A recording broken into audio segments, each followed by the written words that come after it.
What's going on, everybody? Welcome to tonight's broadcast of the Aegis Champions League. We are coming at you live with week number 2 of the regular season, where Pulsing Gooners are going to be taking on Clown Gaming in what is going to be both teams' first match of the ACL split. So 2 more team debuts even here in week 2. I'm Gordo. I'm joined by TDS. TDS, how are you doing, man? I'm excited. I sadly missed out on last week, so this is also my debut for the ACL, and I'm excited that we're going to get it with two of the most hyped teams, quote unquote. I would say, like obviously, Pulsing Gooners. I vote that we change that name to Goonstar because honestly, I don't want to say the other name, and Clown Gaming, which I think that has a lot of expectations coming with them, even if they are not the top dogs. And I think that, as always, they will bring something fun to the ACL. But in general, this is a fun matchup, and I'm excited to see what they are going to bring. Yeah, absolutely here. Let's start things off with Clown Gaming here, because I think this team's a little underrated. I think I was a little higher on this team than consensus when it was time for the seating committee. It is going to be Boil the Oil, U13, Papa, Rough Beans, and Enthralled. What are your thoughts here, TDS? Yeah, and I don't think it's a bad roster. I feel like my biggest caveat with Clown's roster has to be coming into that bot lane, right? Not that Rough Beans and Enthralled are bad players, but they are one roll down compared to where they were when they were playing in the OQs. It's Rough Beans AD carry and Enthralled support, so we have to see what they are going to bring there, because the rest of the roster looks quite nice. Yeah, and this is kind of an allocation that we saw at Rough Beans and Enthralled, even when they were on Ducky Getters. Sometimes they would run Rough Beans as AD Scion, build tank, but like bot lane Scion with Enthralled as Senna support. We are full fearless, so you can't do that every game, but these two are players that are super flexible, were super flexible on that team, and I've got some confidence on them going in. Plus the rookie U13 in the jungle, somebody that we're excited to get to see a little bit more of. But now let's move on over towards their opponents for the day. It is going to be the Pulsing Gooners. We can say Goonstar sometimes, perhaps, but got to give them the name that's on the sheet, at least here. It's going to be Quacker, Wakao, Dark Wings. V's is Aaron, and then Rovex in the support position. Yeah, talk about a roster that pretty much you could say could try and fight for getting into the NACL at least. It has multiple players that are currently playing or were playing before in the NACL, and this is a star-studded roster everywhere you see around it. This is one of the teams that a lot of people are more hyped about, and there is quite a good amount of expectations. That being said, there is a thing with newer teams when they come together and they haven't played a lot, and that's something that we yet don't know about the Pulsing Gooners, which may be something that Clown can try and take advantage. But at the very least, this looks like such a star-studded matchup already because of the names in both rosters. Yeah, absolutely. Here, the Pulsing Gooners, definitely a team that by default immediately started getting into that tier 1 territory. It says a whole bunch of NACL names on it. Quacker and Rovex coming in from Blue Otter. Wakao, a constant feature in Winthrop University's attempts to qualify, although not on their NACL team itself. And then from their NACL team themselves, Dark Wings and Aaron coming in, having just played through Winthrop for the most recent split, wildcard previously, other teams before that. You're familiar with the names, and these guys are going to be one of the favorites for the entire tournament, so going to be a tough first task for Clown Gaming. Yeah, exactly. It's not an easy first matchup, but this is pretty much what we were expecting when we came through with the teams in the ACL, right? Like, we knew that they were going to be tough teams, and we knew that there was going to be quite a good amount of competition. Now, is this going to be the toughest matchup for Clown? Probably that's going to be the case as of now, but it's a good test to see where they kind of slot into and what the expectations for the Clown roster is going to be, as we see the pick and ban already started, and Jungle Focus seems to be the name of the game. Yeah, seeing a Belveth ban already directed towards U13, that's going to be the question is that a meta adaptation or is that a special pick for this rookie? Not entirely sure, but it's going to be fun to see if it ends up making an appearance somewhere during this series. We didn't see much Belveth across the league last week, so would be interested to see if that one ends up coming through. The Syndra ban, we are no stranger to, nor the Yone. Those Wind brothers are definitely one of those AD champions that you still feel comfortable and confident picking, whereas the Marksman kind of falling down in priority a little bit. I do still think Ziggs needs to be super high prio for that reason. I would be interested to see if it ends up hitting the ban list. Seraphine and Syndra are going to be the two bot lane appropriate mages that get banned away, and that does mean the Ziggs is up here if Clown want to take it first. And it looks like it's going to be the Poppy instead. So another flex pick that you can send into 3 positions. Quite effective in stopping a lot of the champions that are currently meta. And I think that you can find a lot of playmaking potential here. I kind of want to see Enthralled with the Poppy just because I want to see how much playmaking can he go for. But this still keeps so much of the draft from Clown Gaming quite open. As now it's going to be on Pulsing Gooners to try and go for something here. Maybe a little bit more meta. Sejuani is still available, and we've seen how banned away she is consistently right now. There's still the other Wind Brother that I'm not expecting to see, but could end up coming. And the 80 care pool is quite open. That is one that was left open as well, the Skarner. I think that people were a little bit more lenient on the Skarner pick at the start of Worlds and recently, but they've come to realize that that champion just has way too much to see and a lot of ways to just mess up a team fight. So it's surprising that it just ends up passing through the ban phase, but also that it's not going to be a focus for Clown Gaming. Yeah, it's definitely interesting to see the Poppy picked with such early prio. Now they're hovering this Skarner. The timer is ticked down. Did our draft lull die on us? I'm wondering if that's the case. Is we're just sitting on Skarner here with 0 seconds left on the timer for quite a bit. I'm gonna assume that that's been picked up, but I do think we lost draft lull, which is unfortunate.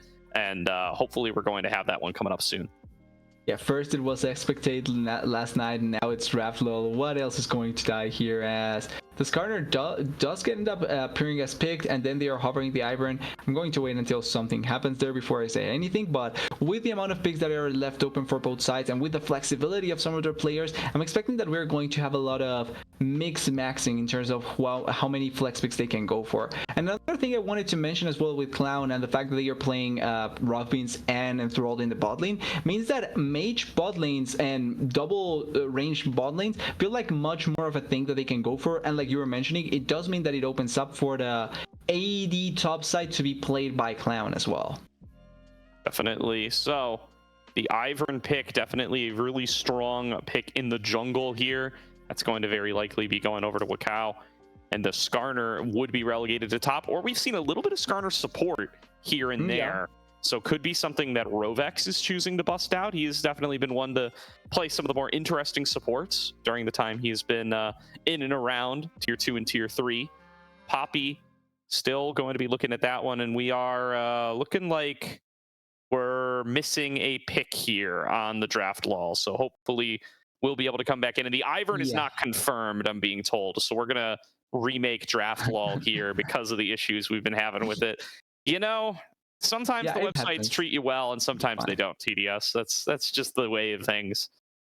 Exactly. This is something that we should come to expect for the first few weeks of the ACL and first few weeks of any tournament. Really, you're going to go through these pick and bans that sometimes you forget to ban a champion, sometimes the draft law just mess you up, and then we have to go back to pro draft, which I think nobody wants to. So for now, we'll just wait and see as draft law comes back, and then we can try and go back into the draft.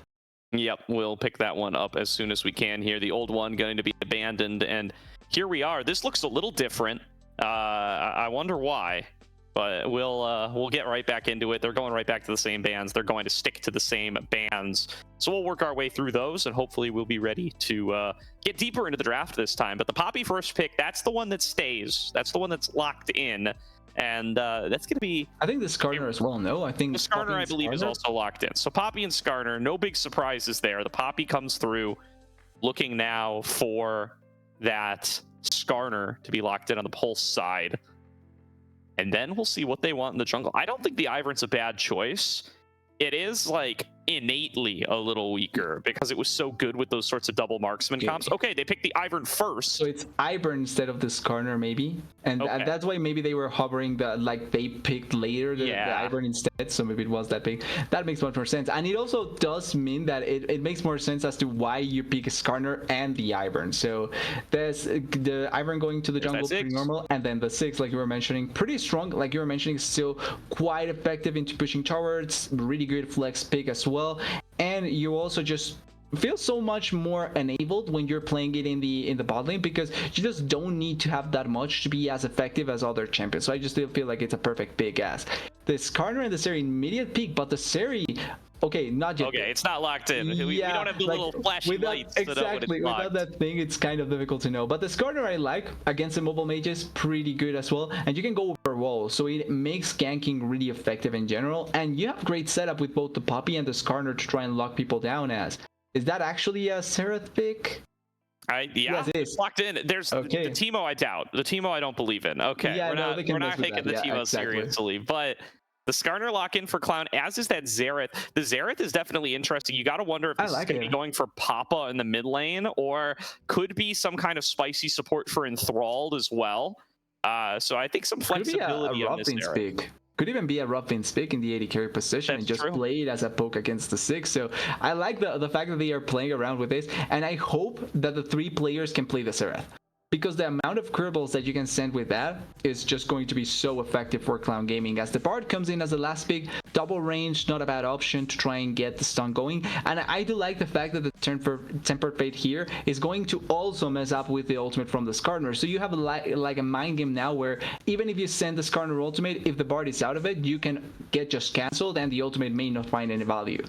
Yeah, I also think this is a strong pick beyond just the 2v2 matchup, right? Ziggs is particularly good at just holding 1 versus 2, clearing out waves, staying out of danger, and that enables the Bard to roam around the map, collect his totems, collect his chimes, and be all set for once it is time to come in for some of those ganks, make some of those roam plays happen. Going to be a little bit more enabled on the roam play style that you really want to get out of your Bard. Now, 4 top laners banned out across the board in the second phase. Both teams looking to pinch away some of those options. Cool to see the Cassante ban still on the table. That's a pick folks are still starting to figure out, as it has been sort of freshly reworked. And the Smolder now, the question is, will that be Smolder mid? My guess would be yes. Yeah, I feel like it's probably going to be the case really strong, and I think that someone that can pilot it really well, not saying that Iron can, but Darkwings seems like a player that I think can get so much out of the Smolder pick in the mid lane, and it's going to be fun to see. I was also going to mention the Skarner, the Kisante, also you have to be fearful about the new interaction or the new bug that got banned recently in the ACL apparently, so that's something that we are not going to be able to see, but apparently nobody will because it gets banned away. And the Aurelion Soul in the mid lane, so it is going to be a Seraph down there. It just depends now on the last pick and the Aatrox stop. So it is Poppy. I think it's Poppy support, Seraph in the AP carry position. Yeah, that sounds most likely here. The Gnar not locked in, flipping over to the Aatrox. If my internal clock is right, I think they're probably out of time to try to change that one up. So the Aatrox should be going to be locked on in. That is going to mean, yeah, I think Rough Beans Xerath's AD or Xerath bot lane, very likely. And now here is Dr. Mundo into the top lane, somebody who's going to just devour these mage carries as far as how they're actually going to be able to kill him. You really either need to get this Aatrox mega ahead here to be able to deal with Quacker on... it's the Scion. I mean, I like the idea, but same philosophy. Yeah, it's useful. But I like the Mundo a little better. I think that's a more fun pick. But the Scion going to do the same thing. It's going to be unkillable here, and it's also probably going to do a little better in the Aatrox. I think Aatrox a champion that does a little better in lane up against the Mundo. It's so easy for him to pop the goes where he pleases passive with the Darkened Blade, which is a pretty substantial chunk of HP in the early game. So I think Pulse going to give Quacker a much safer, easier laning phase up against Boil the Oil by going for this Scion. Yeah, I agree. I think in general, the idea of the matchup makes much more sense here. You also, even though you're not going against multiple physical damage threats, it is true that as long as you keep control of the Aatrox and the rest of the map keeps itself ahead, or at the very least in a good position where the AP carries are not going to be farther ahead than they normally should, then the tank should be pretty comfortable there. And I also think that depending on certain scenarios, if they are going to go for a lane swap scenario, Sion probably would feel much more comfortable about being left by himself than a Mundo. Not because they are that much difficult to play or anything like that, but the passive from the Sion does make it so much more easier to manage around the lane swap situation if he dies, and if not, he just get free time by himself because his passive will get stacked anyway. Yeah, definitely here. So we're going to get into the in-client draft here in just a couple of moments, wait out that spec delay, and then we will be into League of Legends. But quite a bit of scaling here on the Polestar composition, it's going to be very difficult for Clown to actually be able to work their way through these guys in the late game. There's that Smolder with the infinite scaling, as always, going to be a major threat, and that Scion just getting tankier and tankier as time goes on. Both going to become major issues for Clown if they aren't able to get things going early. The Xerath can definitely be a lane bully. The Aatrox can be a lane bully, but I'm going to have my eyes on U13, that rookie jungler for Clown Gaming, to be able to make something happen on the Skarner early on and try to get this team rolling if they want to be able to face off against the tier 1 red side team. And especially looking at some of the scalers on the side of Bulls and Gooners, right? You have the Six and the Smolder that are going to be such big menaces when it comes to the later stages of the game. You want to try and lock them down and just win the game, or at the very least put yourselves ahead in the game as soon as possible. And I think that that's where U13 needs to come into the mid lane, into the wherever the Six goes, and try and get as much value for their team as possible, like you're mentioning. But it's kind of funny how Clown went from having, or what Clown, no, I would say Rob Vincent and Thrall went from having hyped a rookie in the jungle to another hyped rookie in the jungle in the span of what, like 1 month? Yep, I'm pretty much here. And the funny thing is, this is now 2 weeks in a row where we have questions about a role swap bot laner that just get totally dodged by the fact that nobody's picking marksman in the current meta. Last week it was Draxter, right, on Dorado White. And we were saying, hey, Draxter, not traditionally a bot laner. How's he going to look on these marksmen? And then he plays Zig Syndra in the 2 games we have on stream. And it's like, well, that question just not even going to be answered this week. So I guess we call a mulligan on that and wait for the next patch to hit. And now the same question, right? Rough Beans swapping down back to bot lane, played bot lane in 1 OQ once upon a time, I believe, but more traditionally known as a mid laner. What's his bot lane going to look like? And he locks in Xerath. So we'll still have to wait and see what a more traditional bot lane setup looks like for these guys, if they're ever even going to pick one. But enthralled on the Poppy, definitely a big change of pace for him as a player that we traditionally think of as a marksman. This is a big difference. Yeah, exactly. And that's where I wanted to focus a little bit as well, because I want to see the playmaking potential that Enthralled goes for. I think they have a good mix-up here with what the Skarner brings and the Poppy brings as well. And I feel like giving the potential playmaking for to the rookie in the team, and then to also the lane or role swap support, I feel it's like an interesting task that Clown is looking for to start off their ACL tournament.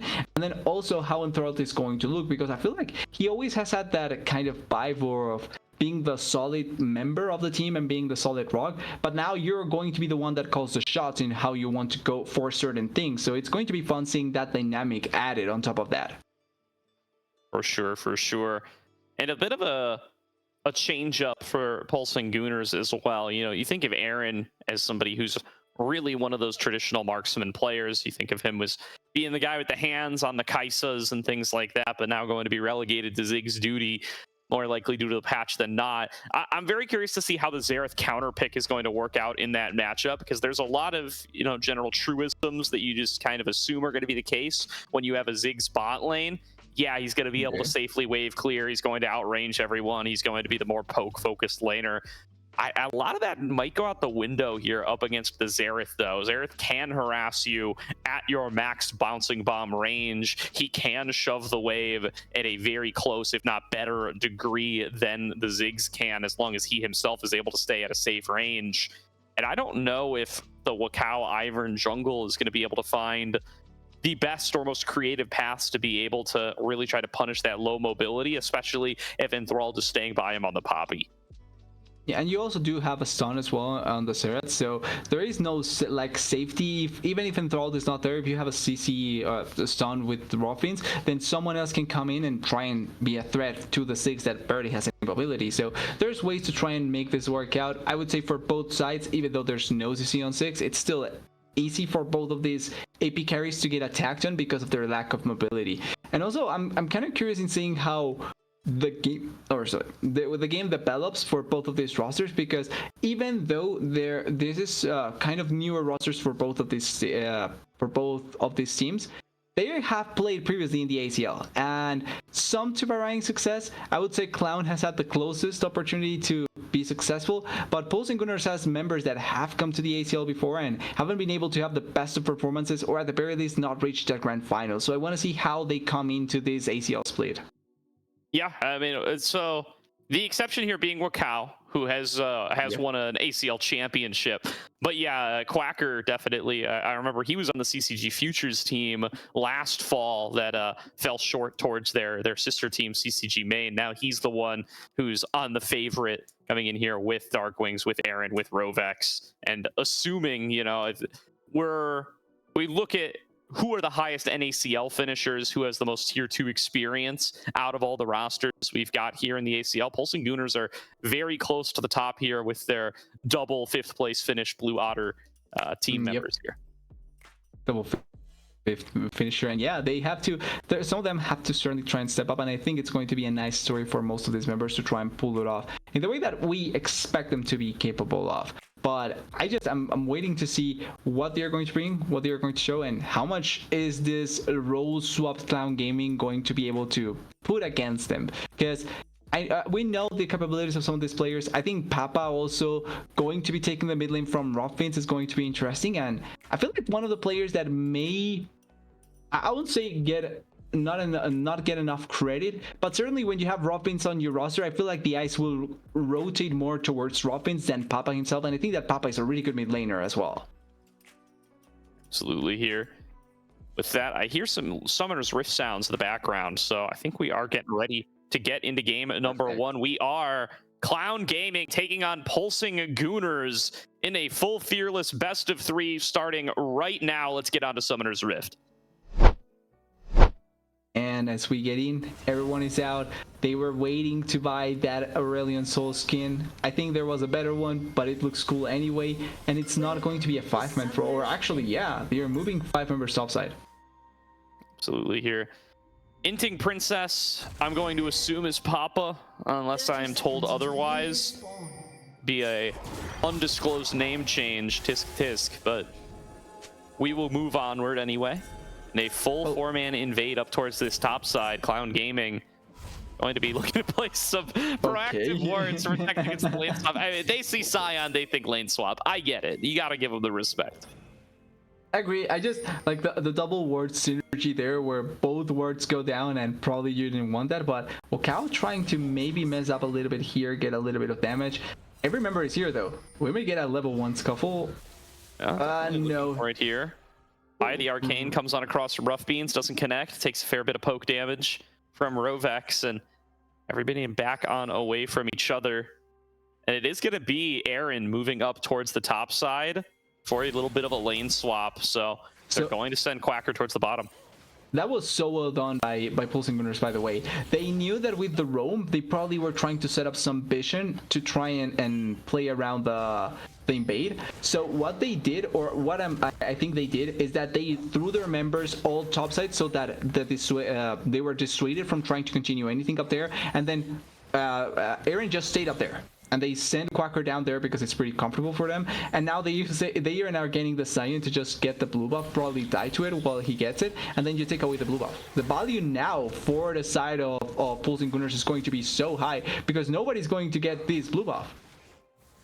Yeah, for sure. And it is going to be Quacker just using the Scion passive to clear out some of these jungle camps. I like the call here.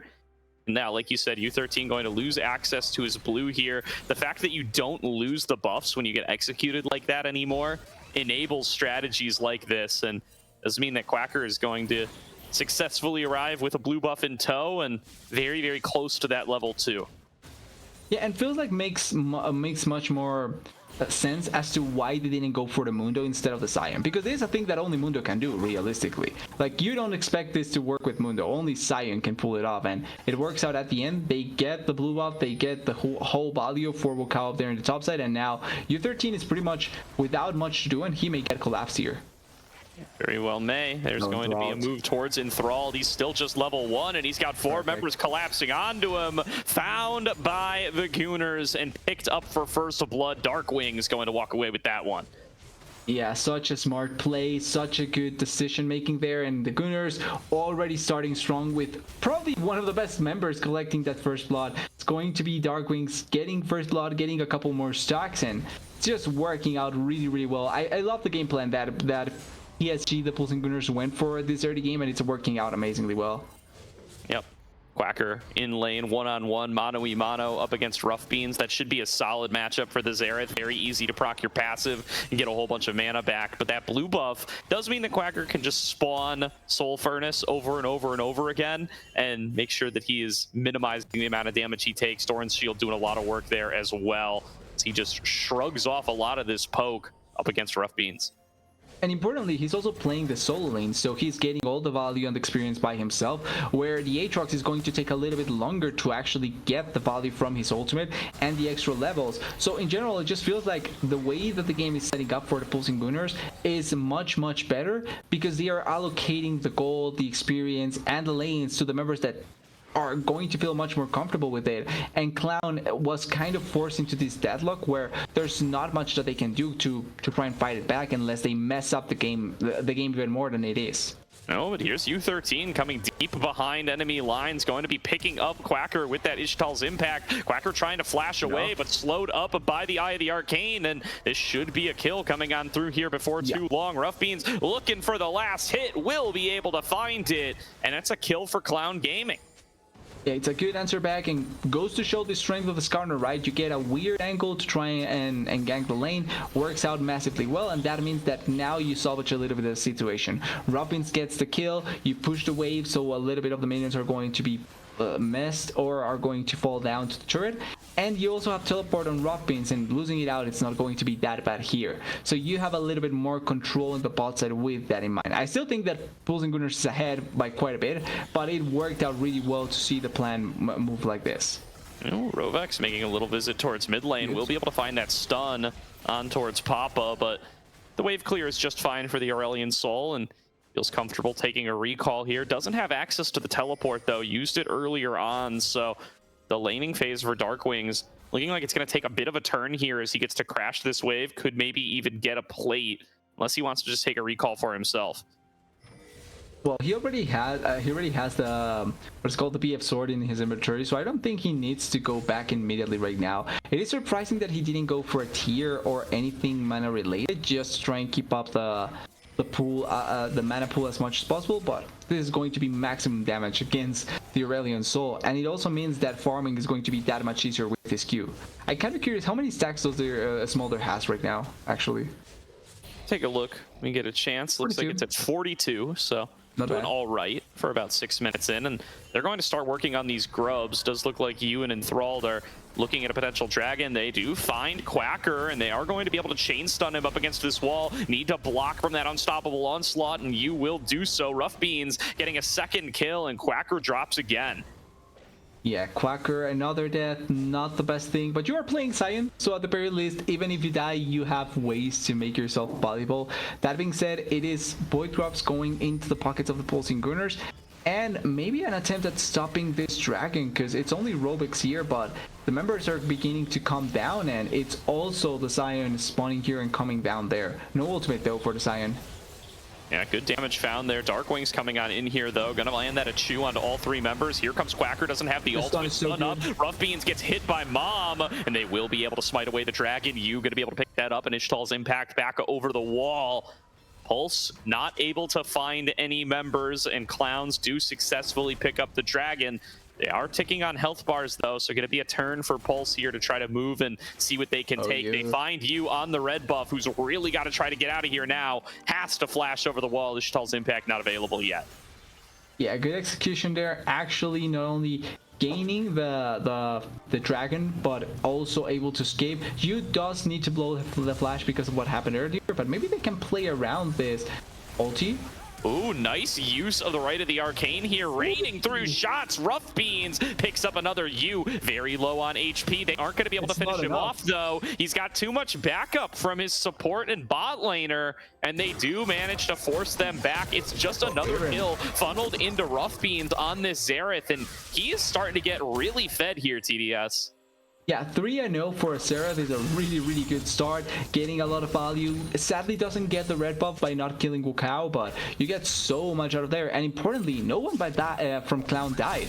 They were able to salvage you at the end by very little, so it just means that they are finding so much more value in their favor, and now they are going to try and push a little bit more of the issue. It's still a science, so it's going to be difficult to kill him 100-0, but you're getting so much done here. And the fact that they got the dragon as well from the previous play means that the stacking can also work in their favor if they keep up the control on the bot side.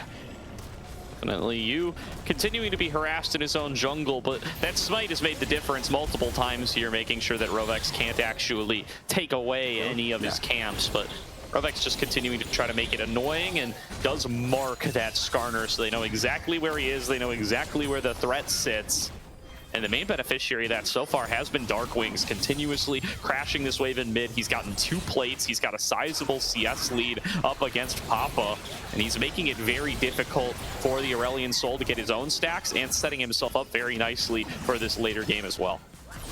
Yeah, it feels like in the Battle of the Dragons, the other dragon is winning as rock beans. Ooh, nice hit no there flash on that trigger seed. Going to be able to find the kill, or about the root caller rather. Pulls the Scion right into melee range and makes it plenty difficult for Rough Beans to get away. Shut down Gold over there. Now moving forward onto Darkwings though. He's forced to flash away. Ultimate from Papa, but it is not the big points. Our enthralled flashes. Darkwing still flapping away. Can he stay away for long enough? One more buckler shot, and Enthralled does it, but it is going to be a trade back. No, it's an execute. Now Papa getting collapsed on by Rovex. You going to be able to carry him back away. Quacker flashes in to finish off the kill, and now it's U13 left all alone here up against Rovex. Right of the arcane coming out across. Rough Beans lands his shots and gets a 4th kill this game, and you looking like he's going to be able to walk away from this. They just don't have the damage with Ivern and Scion. Yeah, the tanks are a little bit of a problem here, but they are able to get tit for tat in that trade. You kill Darkwings, which is a really good kill, and then also Enthralled able to not die to the smaller, instead just dying to the turret, makes it so much better. But then you also get another kill for Ruffin, so it's kind of a difficult situation to assess where most of the gold is going and if it's the most beneficiary or not. But Darkwings getting already his first item is going to make things much easier to play around with. Certainly should here. That is going to be the unending despair, giving that extra regen available in extended fights. Nice chain CTC here though on towards Rovex. That will be another kill for Clown Gaming. Rovex on the squishy Bard, finding himself picked off multiple times in this early game and giving Clown a lot of space to play with as they take the second round of Grubbies. Yeah, it's like, unless maybe Wukao gets one of this insta teleport by the Aatrox, but he wasn't that far away. It does force them out of the position here to try and force a fight, and it does mean that oh wait, they are fighting. No, Daisy already down. They are exchanging blows. Health bars low across the board, but there's going to be Wukao stunned up, hit by another Arcano Pulse, and Boil the Oil going to get his first reset on the World Ender. Flash forward on towards Aaron. He's going to have to use the Satchel Charge to blast himself to safety, and a flash forward from Boil the Oil going to get him that kill. Double kill over to Boil the Oil, and Clown Gaming will successfully finish off their grubs. Yeah, and what's a little bomb hamster to a Darking God, right? That was so well done by the side of Clown Gaming. They get multiple kills, they get the grubs in their favor. I think it was only 2 that they were able to get, so there's 1 still alive actually. Because there's 3 and 2, yeah. There's 1 still alive. Coming in, yeah, that feels like a risk. I mean, the 4th grub makes a big difference for Pulse if they are able to get onto it, but they're focusing on towards Boil the Oil right now. Going to be landing some of these Darkened Blades, getting a little bit of health back, but has to head for the hills. The continued damage out of Aaron is too much. Can he turn it back? Not enough sustained yet, and he will be taken down. Finishes the Sundered Sky in the Death Realm. That is unfortunate. If he had had that picked up, he could have maybe fought that out. Yeah, and it's not only the kill that they get onto the Aatrox in top lane plus the plate, it's also the remaining grub we were talking about. Ivern is finishing that up, and that means that they are going to get max value out of it, as Enthralled really wants this kill. Oh, actually, we've seen this song and dance before. Here comes Right of the Arcane, not landing that final shot onto Rovex this time. He's getting a lot of practice dodging out on those blasts, and this time he dodges out enough to stay alive. Okay, so I was thinking something funny there. Actually, couldn't Aurelion Soul ulti there and the wave just kill Rovex? It's not global, it's just very it's long. no global, so I don't think you can do it all the way from bot lane and still actually hit. I don't know why. It feels like it's global when you play against it, but then you realize that it's more not like actually TF the ult. case. Yeah, makes much more sense. Would be hilarious if he gets the kill like that though, but still able to survive as Robex there. You get a kill onto the Aatrox as well, and even though you miss out on the dragon, your value is still quite high. You're able to push for plates, you're able to get gold. The gold lead is now a little bit more inclined towards Clown, but the difference is not that big, and with the 6 you can make that up really quickly as soon as you take down the turrets. Yeah, you absolutely can here. Ooh, Rovex warding back through the wall, keeping himself at a distance, and going for those new version of mobility boots, Symbiotic Souls. I think that's right. I think that's the name. And getting himself stacked up to try to be able to move around the map just a little bit faster. If anybody's going to build this thing, it's going to be Bard. Yeah, Bard fits the bill on that. I will say it doesn't look that like the icon doesn't look that good. I think it looks like a better version of it later. Okay, fair enough. Ooh, Iron. Really good damage there onto Aaron, and they're going to be able to clean him up fast and easy. You now looking for the Ishtal's impact coming through the wall. Not going to be able to get onto a cow. Misses the impale, but the knockup comes through from Enthralled anyway. They want to keep this dive going. U13 tanking up the turret for so long. A beautiful tempered fate from Rovex. Going to be able to keep everybody in position, but now it is Papa showing up. Has access to the big ultimate. Breathing across the rest of the team. He's an adult dragon versus a baby one, and there's the big skies descend. Dark Wings is deleted by Boil the Oil. And I just saw the icon, like you were saying, Gordo, it's not global, but it is enough to be able to take down Dark Wings. And important to point out, wait, they're going for more. Papa leading the charge, still full HP on this dragon. He sees Wakao, and he takes Wakao down. Rovex trying to escape on the other side. Meanwhile, it's a one-on-one. Papa versus Aaron. Aaron going to be able to take him off of the map. And now another fight breaking out into bot lane across the map. These teams continue to go blow for blow. Ultimate channel by Quacker looking for a solo kill up against Rough Beans, taking down the bully who's been picking on him all lane long. Yeah, that's the bully that used to bully you, and now it's no longer the case because you're so buff that it doesn't really matter. But Quacker gets a kill in bot lane. Yeah, he hit the gym, and he's really, you can see how ripped the Scion is and able to get a kill. Plus the plays all around the map, even though the scoreboard still is in favor of Clown, I think the difference is not that big as Quacker may now die. Yeah, Enthralled constantly pairing on up here with his teammates to be able to make these picks happen. Maybe a little bit low on the flight angle there. The flight path might have taken you too far away from Quacker, and he actually will get away from Papa. Yeah, it's a good flash by Quacker over there. And yeah, I think Papa trying too much to go for the flight, maybe flight reset to get the kill and then get the reset on the flight, but that ends up meaning that they don't get the kill as they really want Dark Wings, but there's 3 members here. Yeah, looking for Dark Wings, but able to flap his way to safety. Rovex coming on around, throws down the Tempered Fate, turns off the turret, and lets this dive come through nice and easy. Another kill to Aaron here. He breaks the turret aggro and gets away, but now they're breaking out on the bottom side. Wakao getting focused down by this Aurelion Soul. Skies Descend, going to be able to finish off the kill. Flies back away to get out of the range of Quacker, and that is going to be a kill in the 2 versus 2. Picked up, no punish available. Yeah, and they are fighting all around the map. Like we cannot even think about the previous play because the next play they are immediately fighting once again, and the gold is just getting mixed up around all the players here. They are getting gold, they are trying to find much more value. But when you look at the minimap, right? 2 turrets went down to the 6. He roamed around, gets the turret in the mid lane, gets the turret in the top lane, and even though they are still behind in kills, the gold difference just shrunk so much. And now they are looking potentially for this next dragon. 55 seconds for the next dragon fight, and they are quite strong on both sides. Like there are multiple items on both members, so no. Oh, another fight maybe breaking out here. Good feat from Rough Beans, gets himself away from that Cosmic Binding, and now opening up with Right of the Arcane. Good dodges from Aaron, though. Evade's getting hit by every single one. There's going to be one that connects, though, and it's the only one that matters. Aaron flashes away and dies regardless. Beautiful shot from Rough Beans, takes the bot laner off the map. It's 25 seconds for Aaron, 20 seconds for the dragon, which means that now they have priority. There's no flash on the 6 either. Ooh, close there. But they blow another ultimate. They push mid lane, and they have now the space for the dragon. This could be a free soul point for them. Yeah, looking like they will be able to get it to charge through from Enthralled. a bold decision, but does get some nice damage onto the inner tower. And they move on down looking for the dragon. And they look like they will be able to start this up with impunity. There's no TP on Aaron. Quacker doesn't have the ultimate for the engage. They're coming to try to challenge, but they're walking through Rough Beans' barrage of abilities. Quacker's shown up, though. He's TP'd to the back line. Stun coming through from Enthralled. Going to pull it back away. Skies descend. Stuns onto 3. The flank coming through from Boil the Oil. And it's going to be Quacker trying to cut him off. Lands the decimating smash. Pushes that Aatrox back away. Health bars are low across the board. There's going to be Tempered Fate connecting onto the dragon and onto you. They're going to focus him down. Jungler off the map. Support drops as well, and pulsing Gooners fight back and stop this soul point from coming through for Clown.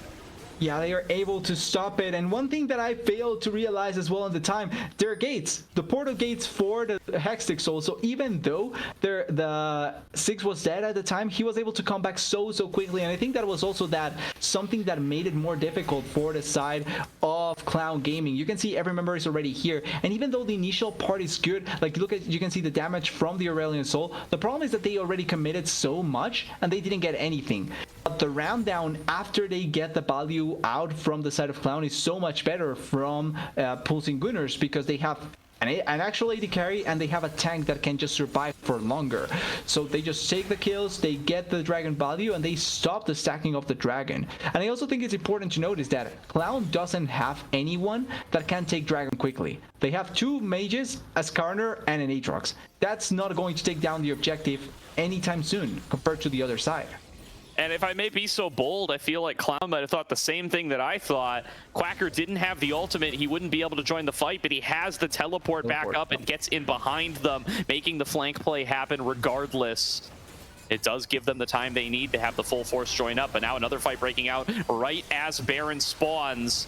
Not very much damage sticking on through. You in the front line, chucks the boulder back. Darkwings flapping on in, wants to find an angle on to Enthralled. Rough Beans. Back away, Rough Beans, picked by the Tempered Fate, gonna get hit by the decimating smash. Everything in the kitchen sink onto the Xerath, and pulsing Gooners take out Rough Beans yet again.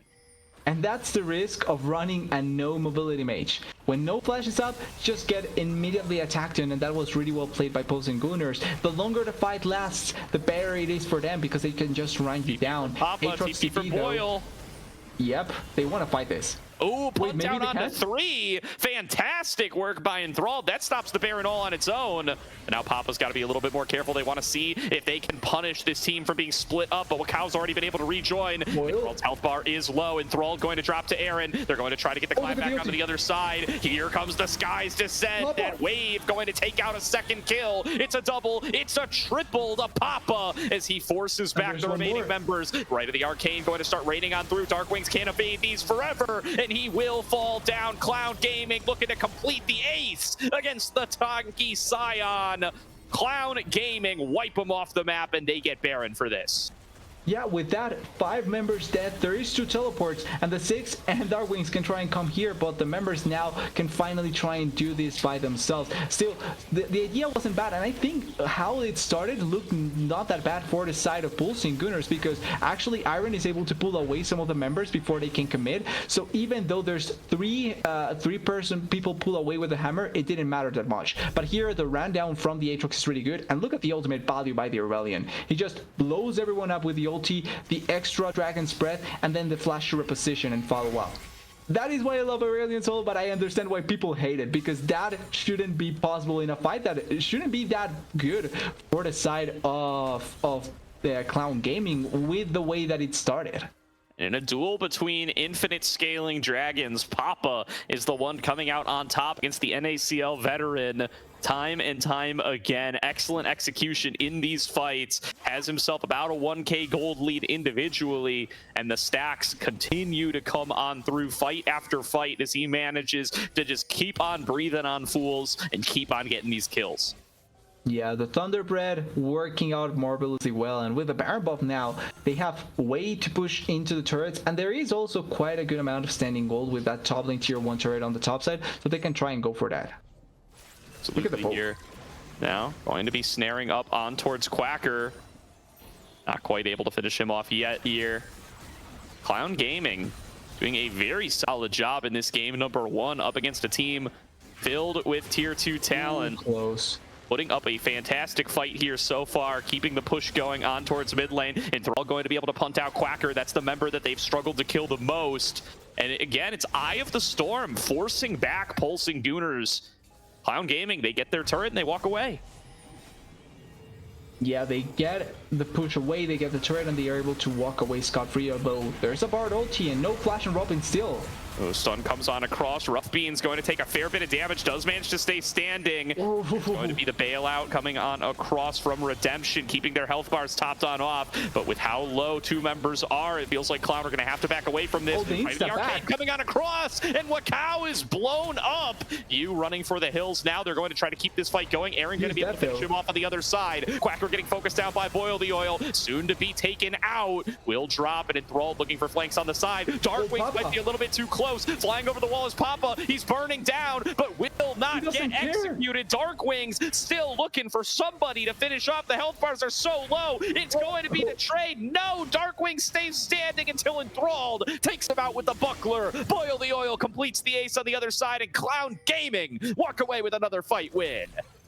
What a fight at the end of the day. Everything feels so chaotic, and even though it lasts so long, the long range damage is coming into fruition there, and Papa really is beginning to feel like the difference maker. The dragon spread, the position of the star, then the falling meteorite from the sky. I'm not even sure if it was actually used in this fight, because the cooldown is just coming back up, and that is a long cooldown. So it's just a really long fight that ends up working out for Clown Gaming in that particular position, and it also comes from the fact that Rough Beans doesn't die. If he doesn't die, you get the right of the arcane, and then you can follow up with almost anything that you're forcing. And the Aatrox, even though he's not that tanky, you can see how he's able to lifesteal consistently, and as long as he gets left by himself, he can kill the Smolder, the Six, the Iron as well. He's not that tanky either. It's a really weird situation to be in a fight, but it works out because there's so much chaos, and the straight 5-2 or front-to-back teamfight from Pulsing Gooners is not coming through. And they've only got 2 members from the team and a third on the bench, TDS, but I see the Ducky Getters. I see them. They're right here. It's not the exact same roster, not even the majority of the roster, but the chaotic fights, the unique picks, making it work here up against Giants.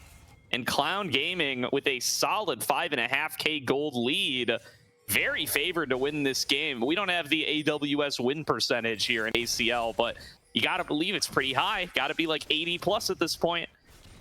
Yeah, we should make up our own win percentage. Like, hey, that's what Amazon did. Fair enough, yeah. So we can, oh wait, Boyle should be fine here. Pops the ultimate, but it's pretty comfortable. And are they actually going to try and kill Quacker? It might be the pick attempt here. We'll see if it works out. Great interception from you. Saves Enthralled from the unstoppable onslaught, and they take him down. Quacker going to be off the map now. They do manage to finish off an inner turret on the opposite side. TPing Darkwings up, or down rather, to stop Papa from pushing out of this bot lane turret. That is going to be that summoner down for the foreseeable future in 30 seconds without Quacker. But no real objectives to be able to capitalize onto. So it is going to be a successful inner turret take for Pulse, and they will collapse the gold lead somewhat.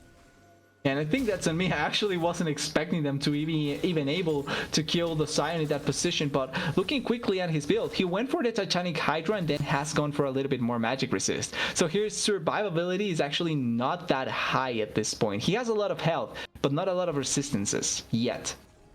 Not yet. Now 4 members grouped up in mid lane for Pulsing Gooners, trying to make sure they can take control over this river as the Baron is spawning up. Scuttle Crab gonna be here soon too. Boil the Oil has got to get out of dodge though. He could be getting collapsed on. Magical Journey going to let them cut him off on the other side. He pops the World Ender and is gonna try to fight his way out through Rovex. Gets the knockup on a Darkwings right at the arcane, raining through. Rough Beans takes down the carry, and the CC arrives along with the cavalry. Clown Gaming tear the fight apart. Pulsing Gooners cannot make their pick happen. It's a double kill to the Boil the Oil, who was originally getting focused on towards, and Clown Gaming have full control over the Baron. That's a perfect showing of you're not trapped in here with me, you're trapped in there with you. And Maybe, no, he has to ulti away. I thought maybe Quacker was going to suffer the same fate, but with no smite, it should be a pretty free Baron buff for the side of Clown. I don't think Boyle dies here. He has enough lives to, Oh, Enthralled coming through, gets the knockup onto both. Rovex might have been the target they wanted to actually finish off. Cosmic Binding going to connect onto both, and here is Papa flying on through and has the DPS to force Quacker back. He flashes out to safety, and Clown Gaming have got the health bars low enough that they can keep this push going. They got the Baron at their backs, but deciding that the health bars are too low, they want to play a little more conservatively, want to make sure that they don't give up any of these shutdowns. They will recall and come back. But look at this Aatrox TDS. Boil the oil, 10, 1, and 3, 4 items complete. He is a monster. Yeah, and full lethality as well. I really like the idea of going lethality here. Just blow up the easy targets and then win the game through that as. And Enthralled really is aggressive here, going through the portal. He doesn't fear anything. I mean, listen, Enthralled may play marksman all day long, every day for his entire career, but when he switches over to the Poppy, he's got no fear, and he is ready to get up into some faces. Looking for the fight to get started now. Pulsing Gooners stuck inside their own jungle, but 5 members strong. Boil the oil, looking for a deep flank. He sees Wakao, he sees Aaron. This is the fight angle he was looking for, focusing on towards Aaron, and just blows him up. Boil the oil with the solo kill to kick off the fight as Dark Wings getting shot by Rough Beans on the other side. Tries to flash back away, but gets right into the shocking orb. Clown Gaming engaging in the right of the arcane now, trying to force back Quacker. He tanks it all up with the shield. But one more Arcano pulse will do it. Rough Beans connects yet again. And this is a push into the base. Clown Gaming already with the inhibitor turret down, going to start taking some inhibs. And that was such a beautiful fight. And once again, they have the inhibs, they have the teleport from Rough Beans as well. And they should have every member available here to try and take it down. 6 will come up in 7 seconds, but I'm not sure if it's going to be enough to stop this push. And they just pull people away. I think this is game 1 to Clown Gordo. I warned y'all about Clown Gaming. They walk away with a game 1 win, 30 minutes, fair and square, up against Pulsing Gooners. They take the lead in the series there on match point. And what a way to do it. The game started off so well for Pulsing Gooners. And look at this last team fight, by the way. It was a lot of damage coming through, but there's a slight mistake there by Papa. He presses ultimate by mistake. So that was actually a fight with no Aurelion Soul ultimate, and they still demolished it. Yeah, I mean, Boil the Oil just getting right on to the carry there, taking Aaron out of the fight. He has been where so much of the gold's been going, and the Dark Wings flashing into the shocking orb. And both carries are out. Fight's over. Yeah, and interestingly, I'm not sure if Iron actually had his flash down at the time, or like seconds away from being up, or if he simply wasn't able to react on time to the attempt there by Boyle the Owl. But it does mean that they lose out on the game. It's game 1 to Clown, and what a performance from most of the members in a game that I would say it started horribly bad for them. Like, U was behind, they lost out on some of their gold value. First Blood went against them into the pockets of the smolder of all champions, and they just simply managed the situation out. Smart team fights, and played really well through their carries. And Rough Beans, for a Serath in the APC position that we almost never see, you can see the amount of damage that he did with Papa.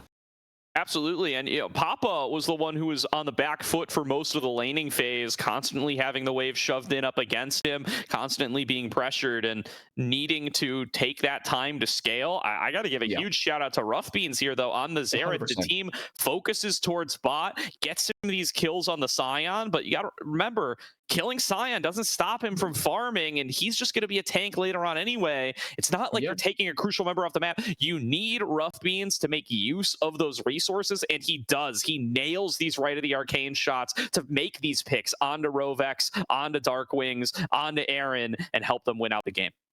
Exactly. You need to maximize the value in the way speed possible, and they did that in that previous game. It's just so good to see, and it's great that they are able to make it work out like that.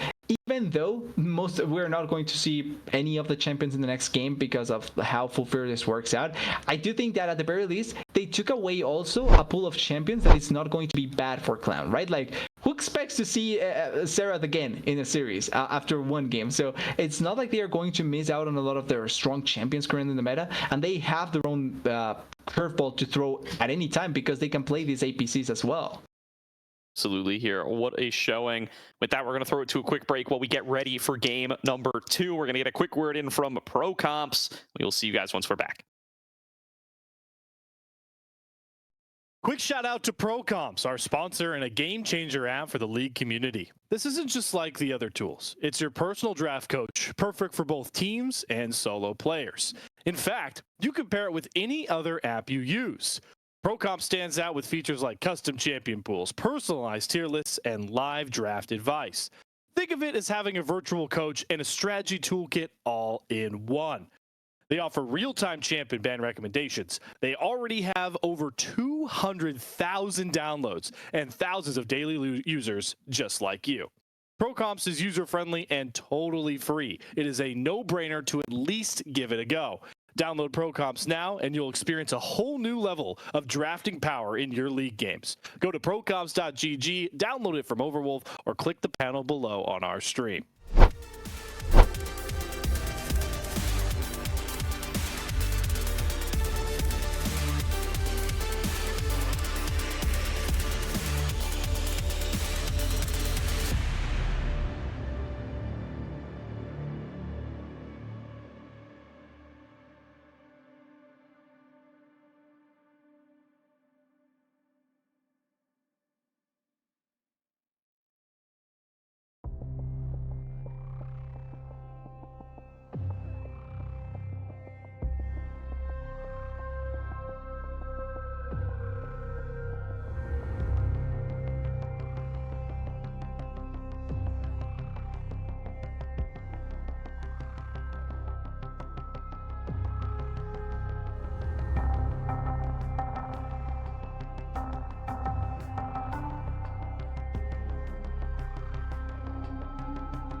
Welcome back, everybody, to tonight's stream of the Aegis Champions League, where Clown Gaming just took a Game 1 upset up against Pulsing Gooners. We're going to see if they can start their season off on the right foot with a win. Both of these teams in their first game here in the ACL split.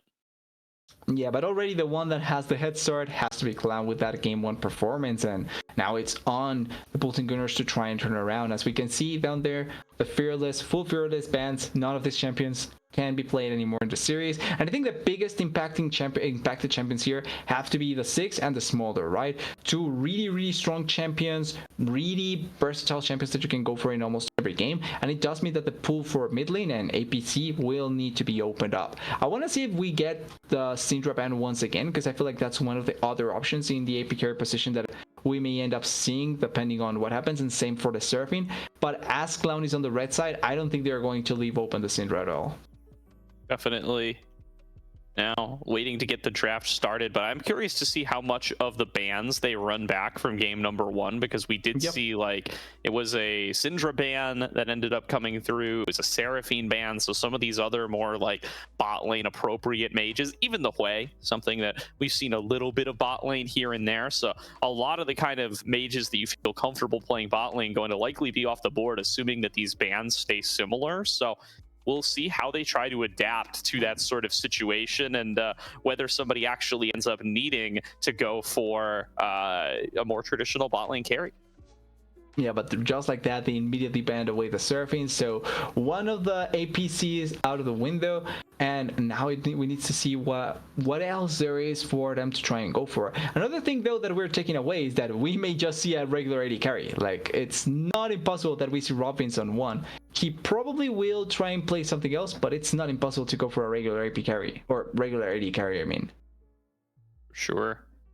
Belveth taken off the board as well. They're going to keep that ban up against you. I'm becoming more convinced that this guy may just be a Belveth menace, something to keep our eyes on as the season goes, because surely somebody's going to give it to him at some point. The Hui ban stays, the Syndra ban stays. There goes Zoe, or never mind, make that Lux, as they're looking to continue to pinch away options. I could see Rough Beans playing a Lux spot lane. I can already feel that. I think it's kind of funny that they are banning away all the mages in the bot lane, but you technically could just go for a Senna Sion bot lane, because Senna is not wasn't even picked in the previous game, and you go for the Sion no anymore, but Senna Cho'Gath or something like that, right? As the Yone does get left open, they banned away the Kindred instead, so we're going to see potentially Darkwings just trying to carry with the champion.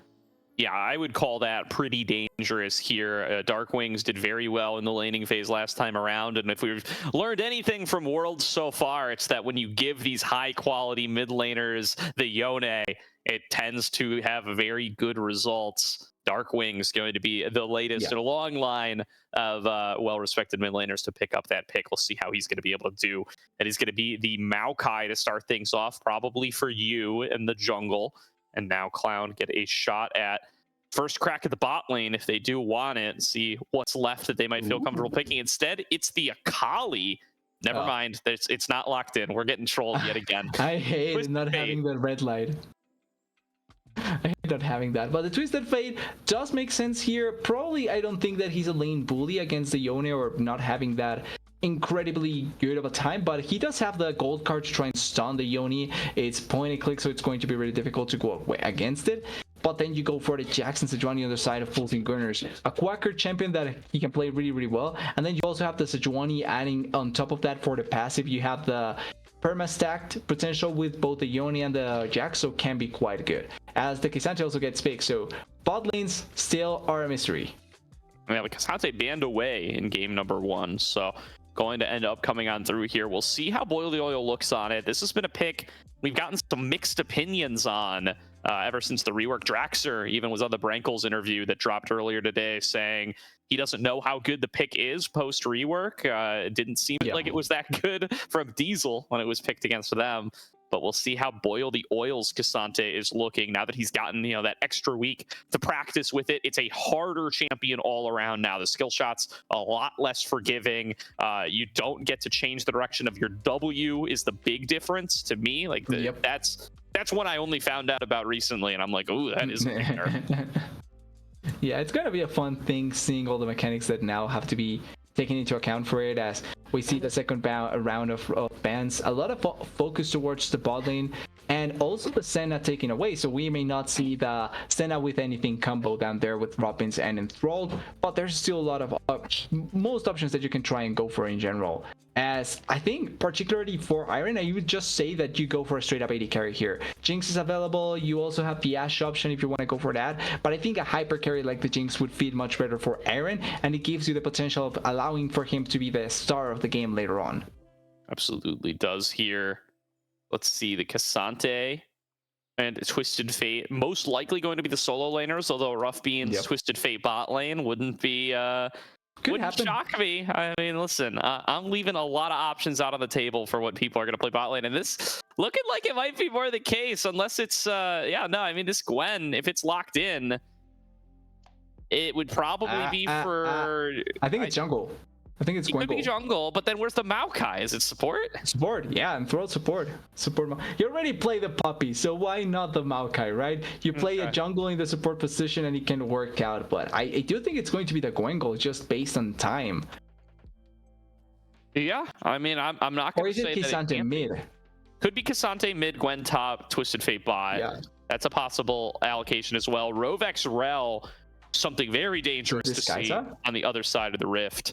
And the Draven coming through for Aaron. No, we're being trolled again. The Kai'Sa makes a lot more sense, though.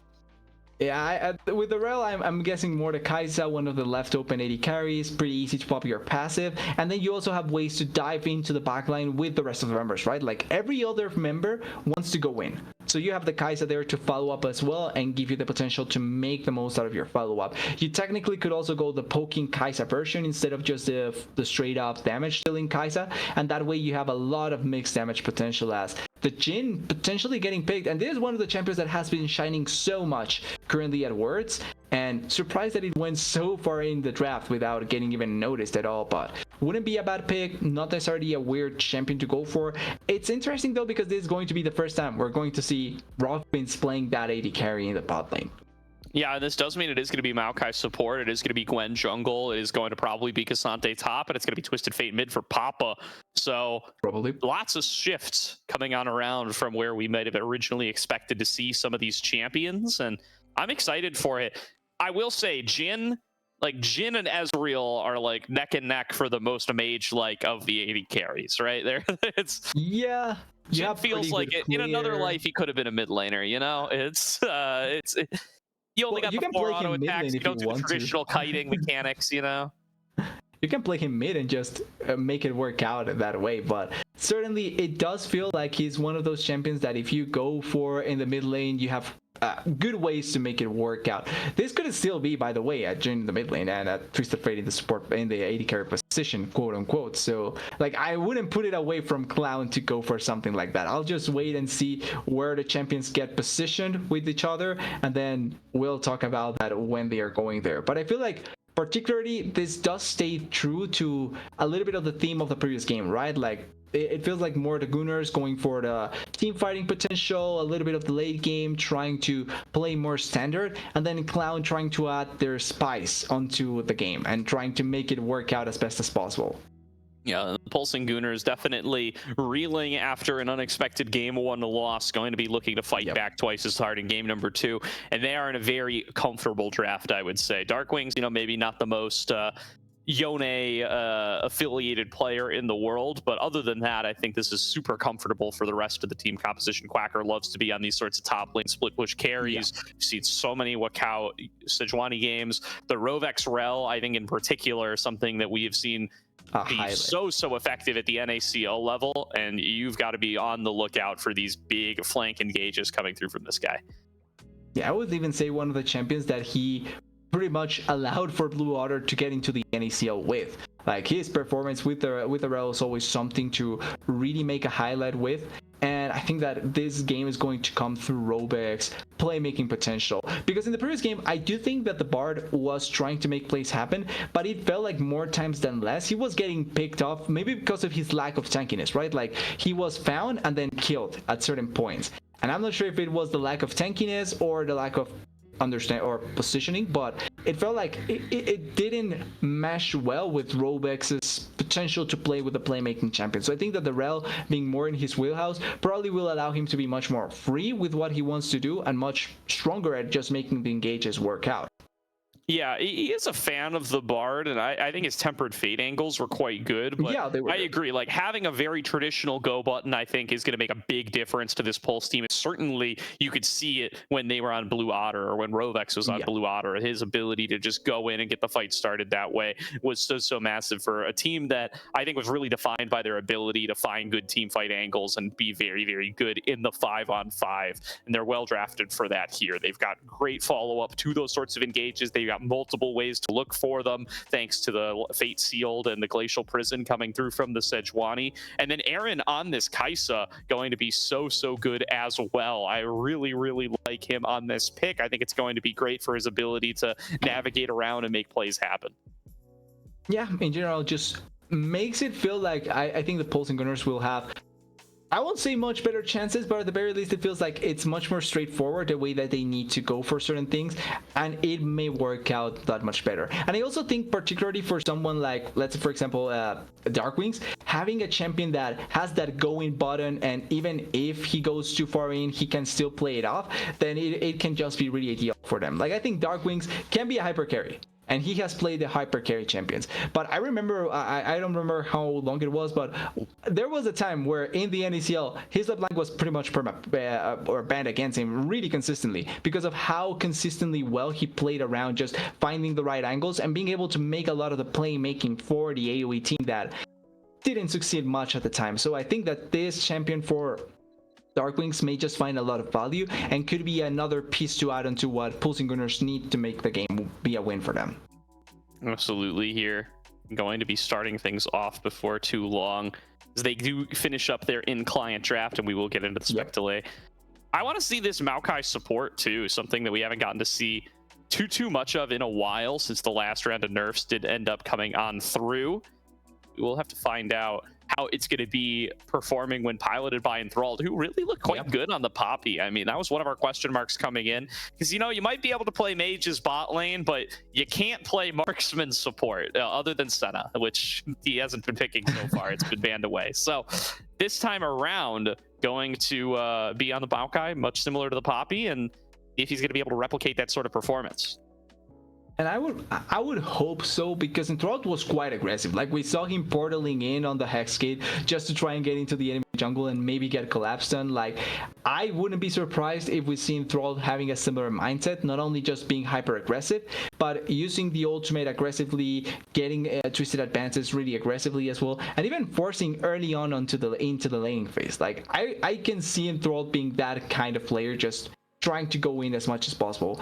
Maybe it's not what this game needs, but I can see him just being that guy, and I'm excited to see how he plays. So far, his game 1 performance, top notch. Now game 2, we need him to close it out so that we can really say, okay, Enthralled is actually a good support as well. For sure. And I think a lot of the Ducky Getters players really showed that over the course of this last split, that they can play multiple roles, that they can play multiple styles. You had to have Rough Beans playing some of these split pushy Scions or these weak side Scions, which obviously he's not going to get the chance to do this game because it's been Fearlessed away. You got to see Enthralled on stuff like the Senna. You got to see Hiccup playing stuff like the Karma mid. So it's cool to see some of the spirit of that team carried on through here. And I'm very curious to see what this Gwen jungle is going to look like for you, as this is a player that we have not gotten to see very much of so far, and now going to be on something a little bit more carry-centric. So it's going to be very cool to see how he's going to be able to do on the Gwen. Yeah, in general, it's going to be more fun to be able to pull this off. And it's a player that we were hyping up when we were coming into the series, right? Like the rookie that has barely played at all competitive and can try and show up here in this game. His Belbeth permabanned against him, so he goes for another carry in the jungle. And I just want to see if he's going to be that guy. Like, in the same vein that we saw Vaya just coming out of nowhere and performing with great or showing up in a great performance, I want to see you being that person as well, and hopefully we get really good performances by them in the jungle and also by Clown. Like, I think this may make the group much more exciting if Pulsing Gunners just lose out on the first match. Like, not saying that it's going to be great for them and nothing against them, but it just makes the group much more interesting. Yeah, this is a dangerous group. We talked about this on our podcast, which did just drop today, by the way. Go check out the ACL content channel. We'll plug that a little bit here. But this is a very dangerous group, because especially if Clown Gaming lives up to the hype, which they already have by winning game 1 up against Pulsing Gooners. Because Ole Miss is in this group, Ember Foxes are in this group, St. Clair's in this group. There's very, very dangerous teams here, and one of those 5 will not make playoffs. A great step towards making sure it isn't you would be winning this series. So let's get into game number 2. On to Summoner's Rift. Pulsing Gooners looking to take us to a game number 3. Clown Gaming looking to close out a victory in 2. And last game, just quickly to mention, we had a moment where they went for a 5-man invade. I don't think they're going to replicate that, but I would love to see something just really out of the ordinary to start it off, because I love these level 1s. I love to see blood early on, and I want to see players or teams just being smart about their level 1s. I love to see it as well.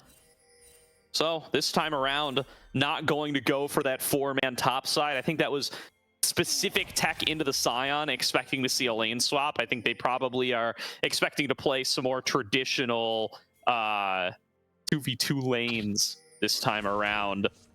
Rovex is spotted by Enthralled, taking some Bramble smashes. I don't think there's going to be too much action. Yeah, not going to end up being nothing much. It's just going to be a little bit of protecting your own jungle and allowing for you to have a free time. And this is a thing though that I'm expecting to happen in this in this early stages of the game. It's that I think we're going to see much more Wukao around the map than you. Because the Gwen goal has this thing that you can play her really well as a carry and she can be really effective. But if she gets stunted, she's going to suffer so much. So I'm expecting them to try and open up space for the Gwen goal, try and get her towards level 6 on a few components, and then after that maybe begin setting up for lanes. But I'm not expecting to see the Gwen goal just being consistently active in the map early on. For sure here. Going to need to farm up for a little while and get some of that extra gold. Get onto some of those initial items. Can go for the Faded Ashes as an AP champion, and that'll up that clear speed just a little bit more, and going to be looking to focus on making sure that you is going to be able to arrive and be impactful in some of these mid-game skirmishes. Yes, we see already quite a bit of trading up there in the top lane, and not gonna lie, I haven't seen much of the wait in mid lane. Ooh, fight breaking out here. Enthralled might just drop, and wow, I thought for sure they were just going to disengage from that, but Enthralled stays in the fight a little bit extra, just doesn't think he can flash out safely, and ends up falling down. Really well done here by Aaron and Rovex, and the NACL duo showing up big in the 2-on-2. Yeah, it was a committed flash ignite by Robix there, but it's enough to get that damage down and kill onto Enthralled. And importantly, it goes into the Kai'Sa. So already Aaron starting off really well, a little bit of damage onto the Kai'Sa here, rough beans, but it's not going to turn into much. And I think a really important difference that they are able to stack up early on here for the bot lane. Because if not, the wave was going to just get consistently pushed into by Rothbins, and I think that that would make a difficult dynamic early on for the Kai'Sa. So really nice kill to get, and already setting up a dynamic in the bot lane. Yeah, and this is where you do have to wonder how well Rough Beans and Enthralled, both off-roll, are going to be able to do in a more traditional 2-on-2 matchup. So far off to a rough start for the two of them. See if they're going to be able to pick it back up here after giving a little bit of a boon to Aaron early on. The fact that he's coming back into lane at 3 minutes in with a pickaxe already completed, though, that should put some fear into your heart if you're a Clown Gaming fan.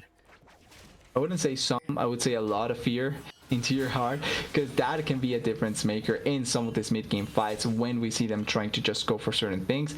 And even though I do think that that mistake by Enthralled does get punished quite a bit, and it's not going to be the best thing for Rothbins down there in the bot lane, this still doesn't mean that the laning phase is completely doomed and they cannot try and play around, because one of the great things about having a Gwen jungle is that she can delete almost anyone that she wants. So even if you're ahead as the Kai'Sa, you can still kill her. Oh, you absolutely can.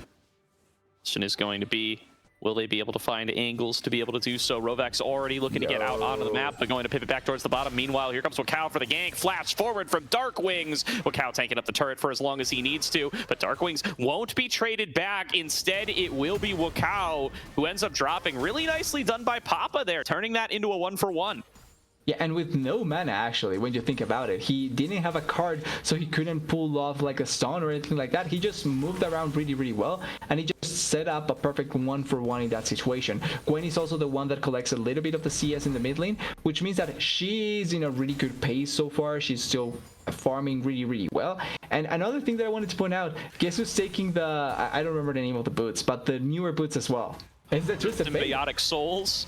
Yep. Yeah. He's going to move fast, I think. Yeah, going to be looking to make those roams happen, and also going to help you close the gap to be able to land those stun cards. Another engage breaking out of the bottom lane. This time it's Rovex who's taking a lot of abuse. He will drop. Enthralled finishes off the kill, flashes out to safety and survives. Rough Beans and Enthralled strike back. Yeah, they make it work out now, and it's a 1-for-1 in terms of kills in the bot lane, but one went to the AD, one went to the support. Obviously, not the best of trades in your favor, but you take that every time you can, and oh, Papa's taking so much damage there. Look at Wakao now up on the top side, looking like they might want to take this 2-on-2. They see the card come through. Fate Sealed comes on across, doesn't end up connecting, but puts Darkwings right where he wants to be, next to Papa. Papa able to dodge away from the slashing strike, but the kill comes through. Wakao picks up another for PSG. Yeah, unlucky there, and I understand the decision there for sending you and Papa in that position just to try and push the wave, but it's just so difficult to make it work out, especially with no AP on the Twisted Fate and no flash either, so they get a pretty free kill. I think they could have given the kill to the Yone in that situation, but a kill is a kill at the end of the day, and they also will collect the dragon, so a little bit more advantage in their favor. Well, dragon going to be worked on here. Should be Pulsing Gooners able to secure this one. Grubs not on the menu yet. You diving in though, level 6, thinks that he can melt through the support. The TP in from Papa will guarantee that they've got the numbers they need to claim that kill. And you gonna get his first of the game. Darkwings dueling with Papa, but Papa should be able to walk back to his turret, no problemo. Still, he comes back to lane and he takes like half his health chunk just by virtue of going against Yone. Really unlucky there in that situation. Oh, over the wall, Boil the Oil going all out, looking to take Quacker down. Quacker going to be able to jump back, get back to his tower, showing some of the damage that the new all-out Cassante brings. He gets lethality now when he goes into that form, and helping him nearly take the Jax out, but Quacker survives. I hate when the camera just pans away when we were watching a fight out of nowhere, because I'm like, what happens next? But it just nothing happens at the end there. But I do agree, it's interesting seeing that kind of potential fight from the Cassante against the Jax, and I'm kind of curious how many chances we'll get to see that same thing happening, right? Like, will the Cassante get another potential threat onto someone like the Jax, or will the Jax now just begin running this matchup as much as possible? Remember that the Cassante was picked into the Jax. Yeah, and you know, we saw the Cassante nerfs firsthand there in that little trade. You saw he started channeling Pathmaker while Quacker was behind him. Quacker just steps on around to the other side using the leap strike, and Boil the Oil can no longer stun the Jax. On previous patches, he just turns his mouse around, still stuns the Jax. This time, forced to dive backwards and misses out on that damage. Meanwhile, Quacker's just bashing him the whole way. He just hits him with the hockey stick and hopes that everything works out for them.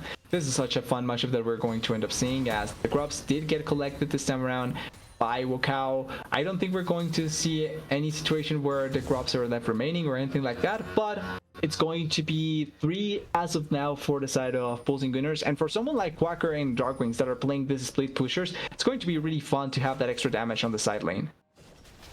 Sure.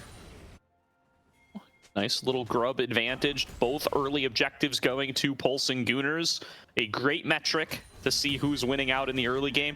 The gold will faintly favor Clown Gaming, but these sorts of setups do usually mean that turret plates will end up favoring Pulse, thanks to those early grub pickups. See if they're going to be able to keep holding on to those as the second round spawns in a couple more minutes.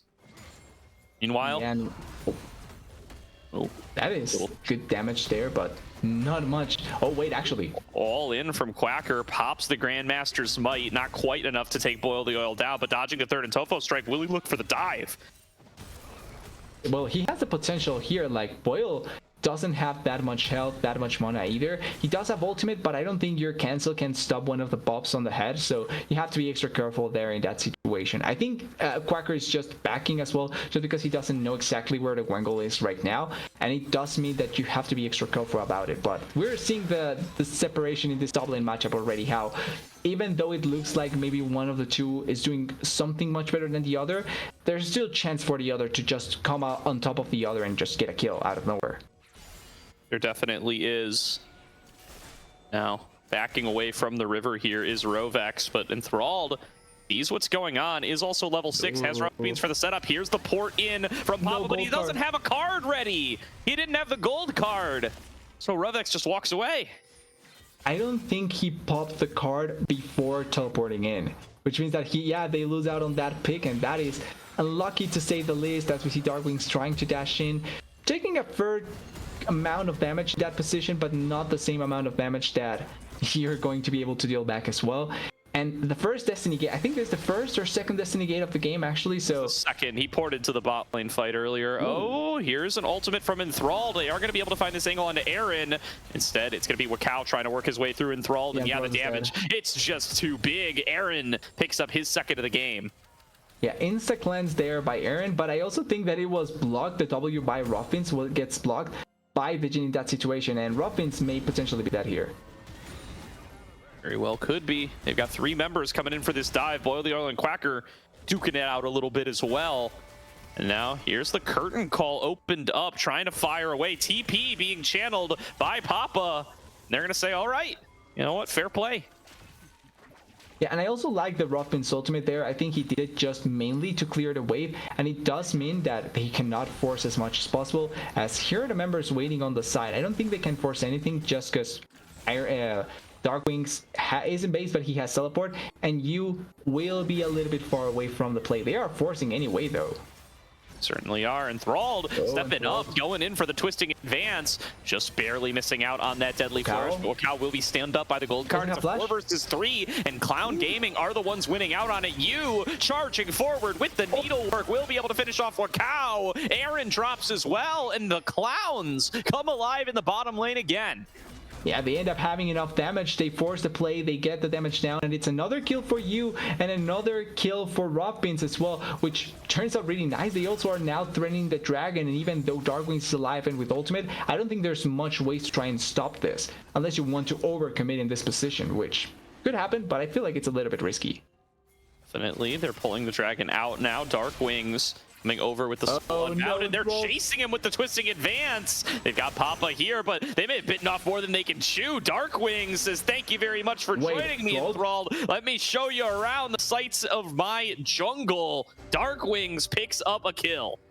Yeah, he actually almost survives there with how it was played, but a flash blown by Darkwings means that they do get the kill, but it's still good resources they are able to take away, and Enthralled is not that valuable considering how much he's died so far. Yeah, we did get confirmed from Spectate that on that play earlier from Papa, the gold card had been locked, but it timed out as he was porting in. You know, that was a nerf they gave to Twisted Fate a while back, that the cards, when you actually lock them in, they only hold for a very short period of time now. A good nerf all around, but does mean that you can get into scenarios like that. Speaking of which, Destiny, out there. Yeah, coming out up towards the top side, looking to take the fight, dodging out on that Glacial Prison from Wakao. Dive in from Aaron is going to be able to finish off the first kill. Now trying to kite it back out, returning damage onto Rough Beans. The 4th shot going to force it back though. Curtain call opened up. Rough Beans finishes 1, and Darkwings doesn't have the fate sealed yet, so will be forced to snap back. It's going to be a 2-for-1 trade all in all. Clowns still coming out on top. Yeah, but the existence of that threat from Darkwings means that the ultimate by Ruffins cannot be used to kill the Kai'Sa, as we see the replay here. And yeah, I still don't understand this champion yet, so I want to see what or how this change has impacted so much of this fight. As we see just the Tonfa strikes, consistent Tonfa strikes. I think he pulls him down the turret.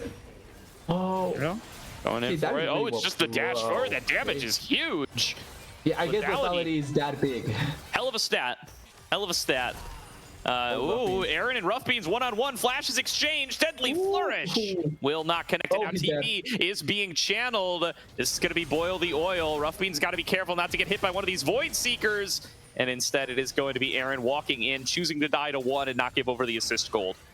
Yeah, and because Boil the Oil is also topside, means that there's no way to follow up on any play here by the side of pulsing Gooners.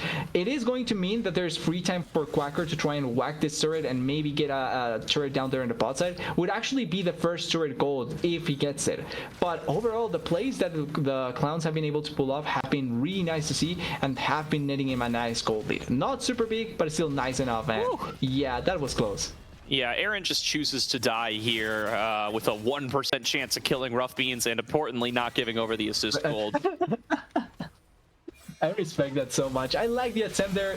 Can work out, doesn't work out, doesn't matter. At least you tried, and if you get the kill, it's good enough. So I think Aaron went for the right play there. As we see the Herald started here, there is no way for the K'Sante to join immediately, nor for the Jax. So this is going to be just a 4v4 as of now, if they want to go for a 4v4. Now they're going to start focusing on towards Dark Wings, going to cut him off with the Deadly Flourish. Good sidestep to get out of there. Meanwhile, Wakao working on the Herald, but it does take a fair bit of time. Quacker's coming on up, as is Boil the Oil. Aaron going to start firing on him from over the wall. Dive forward from Papa. Darkwing's cut off from the rest of the team. Twisting Advance comes on through, or Nature's Grasp, rather.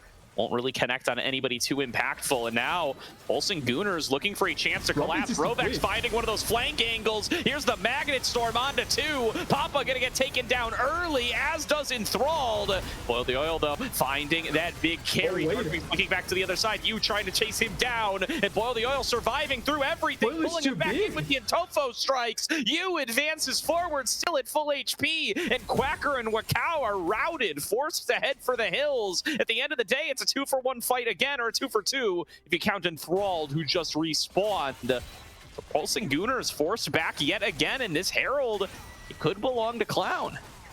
Yeah, they have the space to try and go for it, and Yu is so healthy here, so he can try and just melt it down. But there is also a dragon spawning in 50 seconds, so maybe they value the time that it would take them to get this Herald. More so than the value of the dragon. It's going to be difficult. They are deciding to just back up, and I think they want to try and have more strength for that dragon. Yu hasn't gone back to buy. I think he can get a full item here. Okay, not a full item, but a lot of damage and components there. Definitely will be a whole bunch of extra damage once those are done. And Wakao and Rovex right back to this Herald, right back where they left it, and Boil the Oil's coming. Boil the Oil might find him. He doesn't have all out, but they might stop doing it, and they will. Boil the Oil just going to force them out, going to get the reset onto this Herald, and the rest of the squad is here. Clowns are going to take it. It's just who gets there first and who can get what here. They are going to get the Herald, and I think they can rush immediately to trying to get the dragon as well. Just because of the way that they were forced into backing. Wakao is also still staying in the top side. There is a chance for them to just rush immediately into Dragon. The only problem, though, is that there is no teleport for Boil still, and there is teleport for Darkwings. So if there is a fight that ends up breaking out down there in the bot side, there will be a teleport advantage for Pulsing Gooners. White the advantage. And the Dragon is up and available. If either team will want to try to make a move for it, the presence of that Rift Herald going to be huge for you. He looks to find an opportunity to create a pressure point elsewhere and give them a chance to snag that Drake. To be the first one to hit the second of the game. Rovex already trying to layer down that vision and make sure that's going to be as favorable for the Gooners as they can. You stepping up, snip, snip, good damage onto Wakao. Throws out the Glacial Prison, will get snared up by Nature's Grasp. Curtain Call opened up, and it's Dark Wings onto the back line, finding his way onto Rough Beans. It takes him out. Now it's Aaron joining them with a Killer Instinct into the back line, going to be able to find that second carry. It's a double kill over to Dark Wings, and Clowns are out of damage. They have got to fall back, and they will give this Dragon to Pulsing Gooners. Yeah, and it's so well played by the side of Pulsing Gooners, and a lot of disrespect as well by Clown. They know that there is teleport on Darkwings, and they know that the only way to stop that ultimate or to lose a fight is if the Jhin gets collapsed like that, and there was no way to salvage the Jhin in that position. They don't respect the teleport potential, and they just get immediately piled on. I think that they just simply didn't respect at all Darkwings, and I feel like that's a big mistake. Like, you have to know there has to be a place where Darkwings can come through, or someone can come through and try and kill you. Really good fight by Pulsing Gooners. Important to try and turn around a situation that was becoming a little bit harsher with how the game was going on, and it does mean now that Iron gets a second item, Darkwings gets a second item, and you get more value out of that Ocean Dragon because you're going to get extra heal.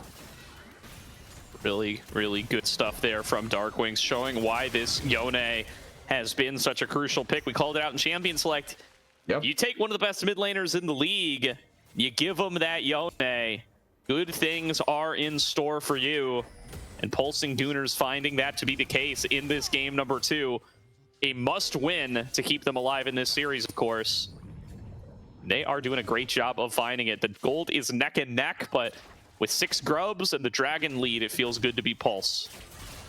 It really feels like that, especially if you're able to get on top of those turrets as soon as possible. And another important thing as well, even though there is a CS lead on Boil the Oil, Quacker has been getting quite a bit of free time down there in the bot side. Like, he hasn't been contested much in the bot lane. He just gets answered in terms of waves, like the wave gets pushed away, by whoever is sent down there, usually Papa, but then he just gets free time collecting gold, collecting experience, and he doesn't get contested as much, which means that he's just going to come back stronger into this game and probably going to be able to be a strong menace later on in the game as well. For sure. Aaron holding down the mid lane. Now that turret very low on HP for the Clowns, as is the top lane. Pulsing Gooners very close to being able to secure multiple of those standing golds. A flash engage from Enthralled, immediately going to be punished. I don't know what he thought was in store there, but he gets melted so dang fast. Roughbean's able to return a fair bit of damage, but the full PSG squad collapses in an instant, and Clowns now down a member. Yeah, that was aggressive, but we were kind of expecting this from Enthralled, right? Like, based on the last game, he is the kind of player that will go in and not fear it at all, and immediately flashed in for the play. I don't think it's a bad idea in general, depending on who is close by, right? Because if nobody's close by, you can force a cleanse out of the Kai'Sa and maybe force a little bit more if you're able to follow through. But obviously this time around, like, you just get completely collapsed and Ooh, Papa going to be able to connect the stun card, and that's going to be enough for Roughbeans to finish off the kill onto Aaron. Now Rovek's taking a couple shots on the other side. Yu has arrived at the needlework, and Yu is on a rampage. Into the back line comes Quacker, but he's now in a 1 versus 4. Wakao is forced to just stand and watch as his top laners get torn apart. This is horrifying, as Pulse going to lose a third, and Clowns with full members on the map move up the Baron. Yeah, they have 5 members alive. There is Wakao still alive, which could mean a potential Baron still, and also Darkwing as well with ultimate. I think the K'Sante needs to be here to stop any sort of threat, but now they have the members pushing here. They have the Gwen that deals so much damage to the objective, and yeah, they're going to give it up. It's going to be Baron buff for Clown, and they find angles that a lot of people are not going to be able to see. Great gold card by Papa there to find Aaron in that position, and with no cleanse, only the flash was left remaining, but he doesn't commit it. I think that he realizes that even if he commits the flash, he's dead anyway, because you're going to get followed by the Roughbean's ultimate. So just decides to take the L and die, but then the follow-up on kills is what makes the difference, and you take the extra kills, you take the Baron buff, and even though you lose mid lane turret, you now have so much standing gold left in the map and a Baron buff to try and take it down. Absolutely here. May have cast or cursed Pulse a little bit there, as they really lose a lot out of that attempted flank from Quacker. Opens up so many opportunities to be able to take the Baron, and Clown with full reign of the map now. Baron buff on all 5 members. Already moving into position for the Dragon, and they will be able to keep these bot and mid lanes pushed up very, very easily. Yeah, but because of the way the lanes were positioned, they are not able to collect more value out of the Baron buff just yet, right? Like, they have to wait a little bit more before they finally can push through with it. And with how Pulse Team Gooners are also making the map allocation, it means that they are going to be needing to be ready to defend some of these lanes. It's going to get answered in top lane, answered in mid lane, and then bot lane is going to push a little bit with the dragon spawning. But it's a really weird situation that we're facing in how the map is set up, and maybe Papa actually dies. Diving forward is Wakao, not going to be able to connect with that Glacial Prison, and so Papa just standing here, returning fire, has some attack speed from this Zeal. Rovek's coming up as well to make it 3 members on this party, and they will be able to make the pick. But this is going to be Dragon going over to Clown thanks to the commitment. Yeah, but Yu is over here, so the Dragon is taking a little bit longer, and with Jax close by, maybe they decide to try and contest it. Okay, no. Yeah, Jin just has to empty clip after clip into that Dragon to actually make it fall down. They will be able to finish it off, and yeah, good call out there. I didn't even realize they didn't have a jungler for the Dragon, because I just assumed it was Maokai. Brains just wired incorrectly. But Clown will be able to get some turrets back. He's a tree, he's part of the jungle, so would make sense about that. Are they trying to collapse on Quacker? But I think he takes down this turret, so I think net gold in general is much better for the side of Pulsing Gooners.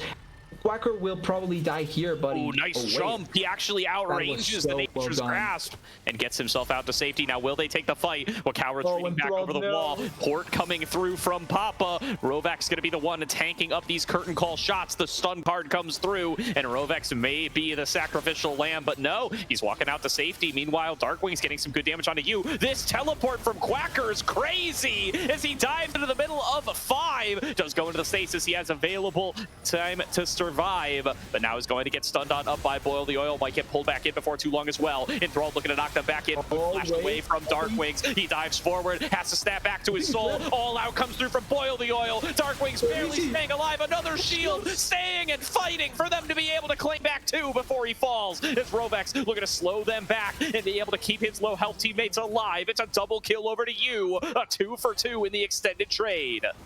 What a long fight, and the shields saving Darkwings at that point actually makes a difference for how that fight ends up going, because if Darkwings dies at the start, probably we see K'Sante being a little bit more K'Sante, like the typical K'Sante moment we end up seeing, but huge blown resources by a lot of the members here, and importantly, they get the stun onto Darkwings here. They are able to try and pull off miss on the Gwen ultimate, which is a little bit bad, but the survivability here, shield after shield after shield, Darkwings surviving long enough, and not enough resets for this Gwen to just be a huge menace in the fight. I think it just goes to show how close these fights can be depending on what cooldowns are up and where the members just allocate their damage. Because when you think about Clown, it's mainly Gwen and the Jhin. Absolutely here. And we are neck and neck now as we welcome in all the Raiders from Breezy's channel. Looking for a close game, and they have found one. As we are less than 1k gold apart between these two teams. Pulse and Gooners needing this win to take us to a game number 3. A bold call from Quacker to TP onto the back line with that Seeker's arm guard. And it does mean that kind of utilize it. That's a 1200 gold investment that's not giving you too much apart from the active. It does look like he wants to complete the Zonias next. But until that's done, going to be like you've just lost a little chunk of your gold. Yeah, he will more than likely get it eventually, but the problem is how long it takes for him to get it, right? And that's the main problem that we have to see here, as Boyle will take down the top lane turret, a little bit more extra gold going into the pockets of Clown Gaming. And we're also seeing the game plan for Pulse and Gooners. They are going to commit... Potential pick here onto Darkwing. Just dives in, looking to take the fight to Papa and take him out. Now fighting up against you. No way. Darkwings, 1 versus 2. Cuts down 2 opponents and now dodging out on the curtain call. 0 for 3 so far with the 4th shot. The only one Rough Beans needs. He gets revenge for his teammates. Yeah, but that is an aggressive move by the Sign of Clown, and obviously it ends up not paying at all. 2 members dead as of now. You, the jungle, is down, and Baron will be up in 30 seconds. Luckily, you will be up for that Dragon buff, for that Baron buff, I mean, and they can try and stop the contested Baron with the help of the K'Sante and the Jhin. But the problem is that they are losing members in places that they probably shouldn't at all, and it just means that now Pools and Gooners will have even more space. Even more space for certain. 16 to 16 tied on up. Dragons 2 apiece. And Darkwings continues to be the X factor that keeps PSG in this game. He will respawn in about 5 seconds, and PSG already starting up the Baron. They will get spotted out by the Scryer's Bloom. Darkwings has the TP. He's going to channel it immediately. Pulse and Gooners are going to stand and fight for this Baron. They finish it off. Nature's Grass going to snare up 3. Papa steps forward, finds the stun onto Rovex. Boil the Oil looking for an engage opportunity, and Thrall going to twisting advance forward. Quacker's the focus, but he's going to be able to jump back away and keep himself standing for now. Boil the Oil looking for somebody to engage onto. The dash over the wall coming through from Darkwings. He's looking for his backline carries, but will have to snap back to his soul, not finding the target to hit. Starting to chop away on towards you. Will be able to finish off you with the help of Quacker, and now Enthralled getting forced back on the other side, but Rough Beans has opened fire and picked up a double kill. This is gonna be a triple to him. 1 more for the classic 4, but you, the only one who falls for Clown Gaming in a fight that was looking dicey. Clowns come out on top yet again and reduce the Baron buff numbers to 2. Yeah, they may have lost you, but they get so much value out of that fight. They probably will get this turret at the end. I'm not sure if they can go for Dragon, though. There is no Smite, and there is Dark Wings and Quacker still alive. They're probably the only two members that you will fear with your life if you're Robins in this game. So the Dragon is going to be still left alive, and they are going to immediately teleport bot lane, maybe to try and protect the threat, and also be able to secure for when you comes back alive and they can try and threaten themselves. Look at that fight, though. Break out. Quacker over the wall. And Boil the Oil is going to be the one who I think gets the immune. Yeah, he dives forward, keeps himself active in the fight, but the damage from Rough Beans is just too much. Look at how he cleans this up. Boil the Oil gets healing as well, based on the fact that Rough Beans is able to reset that fight. And importantly, the ultimate from Darkwings that doesn't hit anyone, right? The fact that both Papa and Rough Beans are able to play around that. Oh, engage. Ooh, Rovex missing the stun. It's a full 5-on-5 once again. With Soul Point on the line. Snare card comes on through. He does have the exhaust available as well. Here's the Nature's Grasp running on through the rest of the team. Boil the Oil doesn't connect the stun. They found you. They're focusing him down, but he is staying alive. Hitting that sustain. Dark Wings flashes in, and with one more poke, will take out the jungler. The next one to fall is going to be Boil the Oil. The fate sealed comes through for Dark Wings and cuts down Clown Gaming. An ace for one. They finally find the front to back they were looking for. Yeah, the Wangle takes too much damage there, ends up dying, not even able to pop the Sunjas in the process, and after one is dead, the follow-up from the side of Pulsing Gooners is just that much stronger. They are able to get the teamfight victory, they are able to get possibly the game victory here, and we're going to go to a game 3. What a series so far. What a series, and it does look like they will be able to finish it. The one remaining Baron buff is enough. The Nexus will fall, and Pulsing Gooners will take us to game number 3 in a tight one up against Clown. Really close, really contested, and here you can see, and I'm not sure where you took so much damage. Actually, it was a poke. One Kai'Sa W with the stacked passive ends up meaning the poke difference, and because of how much CC there was, barely able to do anything you there. And I think you have to pop the Sunjas at the moment where you see the Yone flash. You have to pop the Sunjas. If he survives there, maybe the fight looks a little bit different. But look at that CC and ultimate as well. The last fight just pretty perfectly played by the side of Pulsing Gooners, and then Clown, I think that we're a little bit too over aggressive with how they were trying to approach that, right? Because they were playing the ranges well enough, but they popped the movement speed from the Twisted Fade, popped the ultimate from the Maokai, and nobody was really protecting you or Rough Beans in that fight. They were just trying to go forward instead of trying to minimize the losses that they were facing and trying to control the dragon a little bit more. Yeah, and this is the game 1 scoreboard. Maybe we can bring in the game 2-1 here before too long. Load in the new one if we can. It was still a blue side victory, though. It was still a blue side victory, blue side 100% win rate. I'm sure if we get to see these damage charts, though, that Dark Wings is going to be at the top of them. That's an MVP 100%. Performance from Dark Wings on the Yone, showing that you cannot give that pick over. And hey, look at that, I'm psychic. He's got 35k damage, over 10k ahead of everybody else on the map. A really great game from him. And I, for one, am glad that we're not going to see Yone anymore this series, because anytime anyone gets that champion, it's usually a straight-up victory. Like, I think right now it's at like 10-2 in Worlds, so I don't know why you would ever give up that champion at his current point. And it goes to show why that's the reason. Absolutely here. And with that, we are going to throw it to another break here. Game 3 coming on up. What a showing from these two teams. I believed it could be a close series, TDS. I didn't dare to call it, but keeping alive here once again are Pulsing Gooners, and Clown Gaming giving them a hell more of a fight than they bargained for. Let's see if that keeps going into game number 3. This is sure to be a close one. Stick around. We'll be back in just a couple minutes.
Welcome back, everybody, to tonight's broadcast of the Aegis Champions League, where we are gearing up for game number 3. Clown Gaming is taking on Pulsing Gooners. And what a fight that has been put up by Clown Gaming tonight. We've had close games back to back. Yeah, exactly. And I love the fact that we're getting this for tonight. It was a matchup that hyped itself up with two rosters that were going to debut today, and they are delivering 100%. And I think that or at the very least, at the start of it felt like people had a more inclination towards Pulsing Gunners. Understandably so, they looked like one of the favorites in the tournament. But Clown has brought the fight to them, and they are playing so well here. Yeah, absolutely. As we get into draft for game number 3, the Kindred going to be an early ban directed towards Wakao here. Clown Gaming anticipating a potential change in strategy from the jungle position, it looks like. Well, so far it's been double like supportive jungler tank here, and then much more support just healer. But Wakao is one of those players that you don't want to give the Kindred at all, because it can be quite risky, and he can play around that so well. And the Seraphine still staying true. I would assume the Syndra will also get banned away unless Clown wants to try and pick it up themselves here. But apart from that, yeah, they just banned it away. But apart from that, it's still quite open, the pool that is available. And I think that the AD carry bans that appear in the second round of the previous game are not going to be prevalent here this time around. Yeah, definitely that bot lane pool feeling pinched here as we get into the third game. They're keeping these bans the same. Again, it's been these mage-focused bot laners. There's going to be the Callista joining that list. And then the question is going to be, do we still see that Hui ban? That's been the other pick that we've seen a lot of. Instead, it is going to be the Ashe making an appearance away. Just going to get snapped up by Clown Gaming. I think Rough Beans will play this spot. Yeah, I was thinking the same thing. It just feels like a Rough Beans champ. It feels like one of the strategies they want to try and run here. And I want to see what Pulsing Gunners have in their arsenal to try and go against it in the bot lane, right? The Udyr was banned away, I think, in both of the previous games, which means that now they can finally take it either for Quacker or Wakao.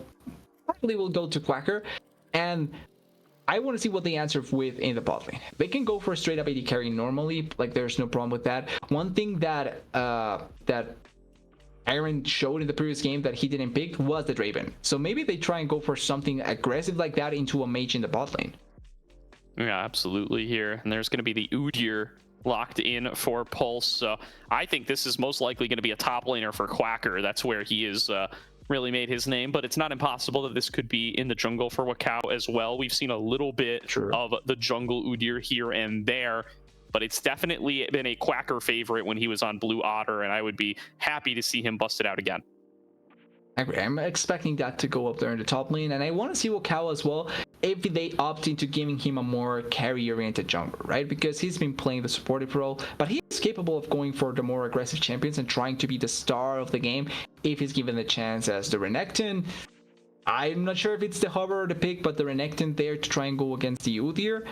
A safe option, but not necessarily the one that I would go for if I was on the side of Clown, just because it can fall down on its head really heavily, but it is a boil the oil kind of champion. And the Viego for you.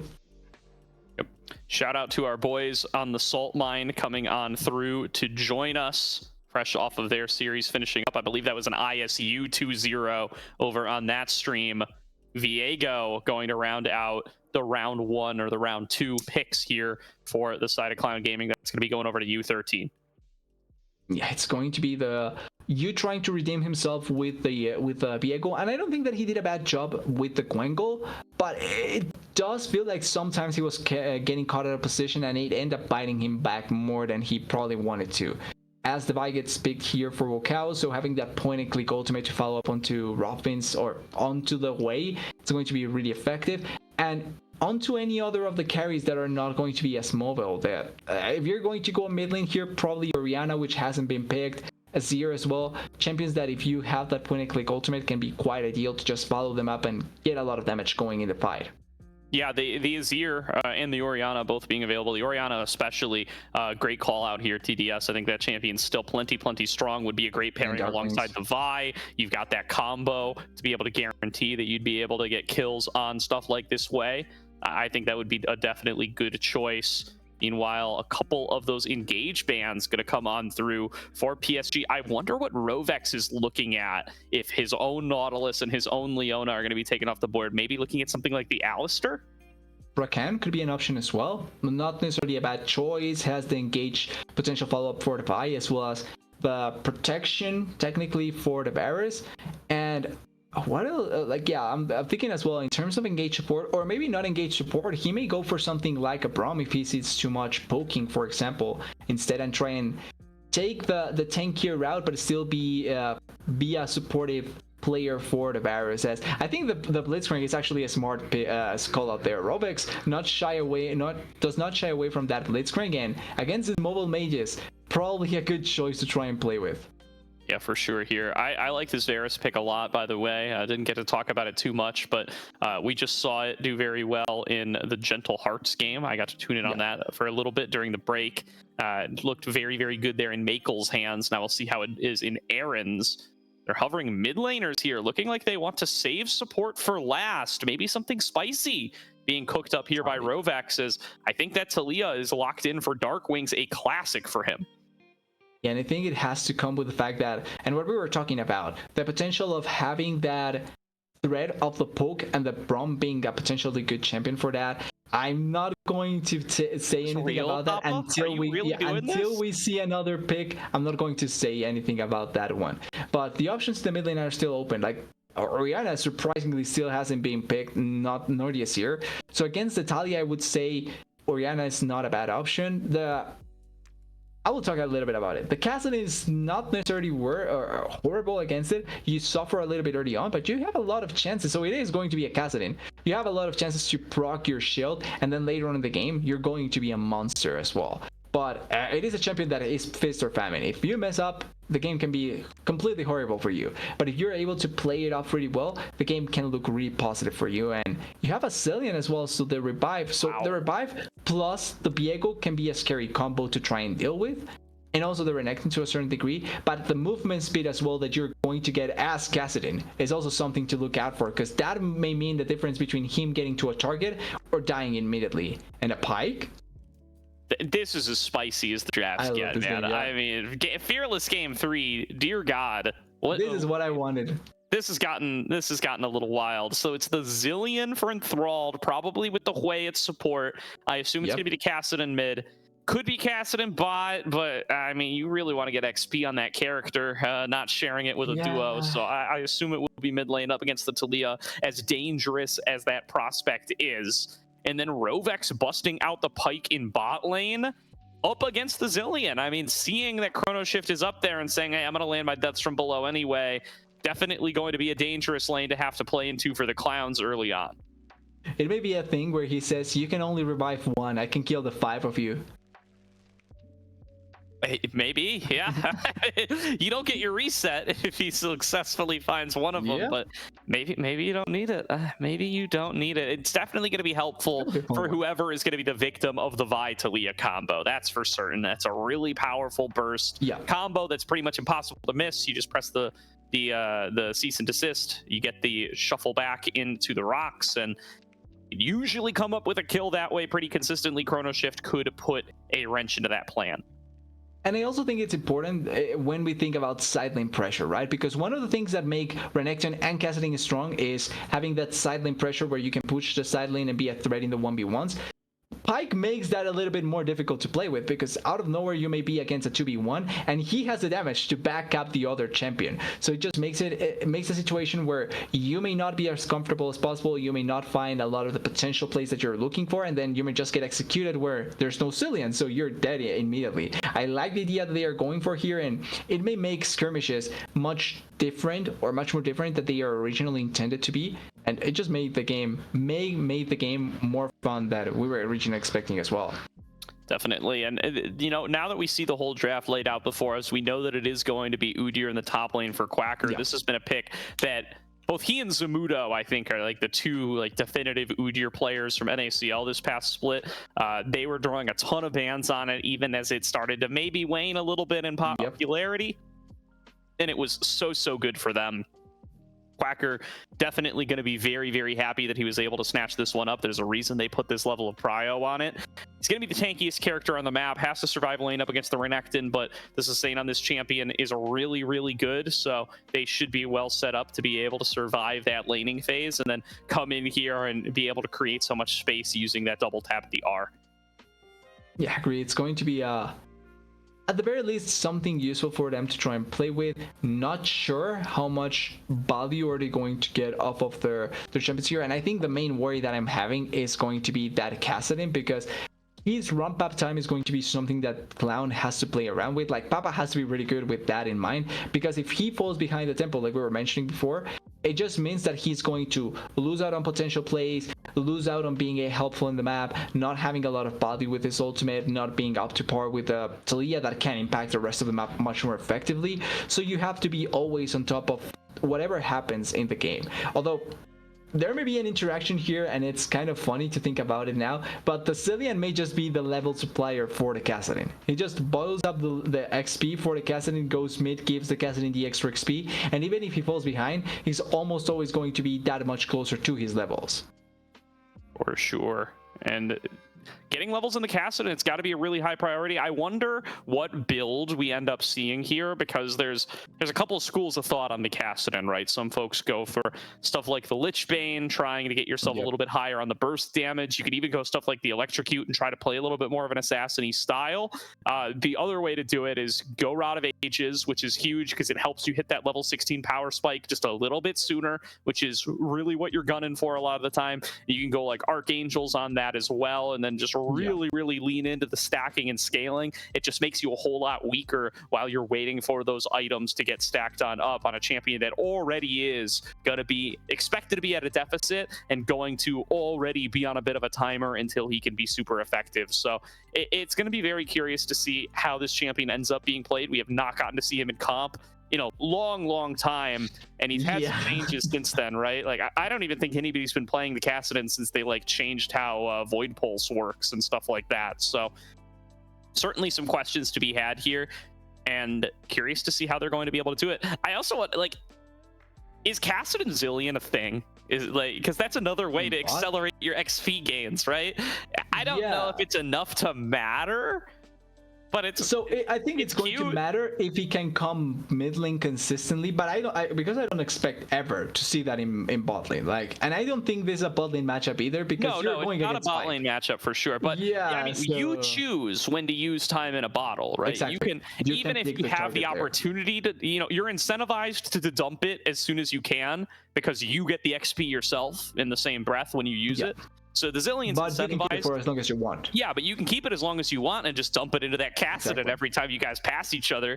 I wonder if that's like the full-on strat here, or if it's just a coincidence and Enthralled's going to play a more standard Zillion game, Papa plays a more standard Kassadin game, and if you end up leveling up Kassadin at some point, hey, good stuff.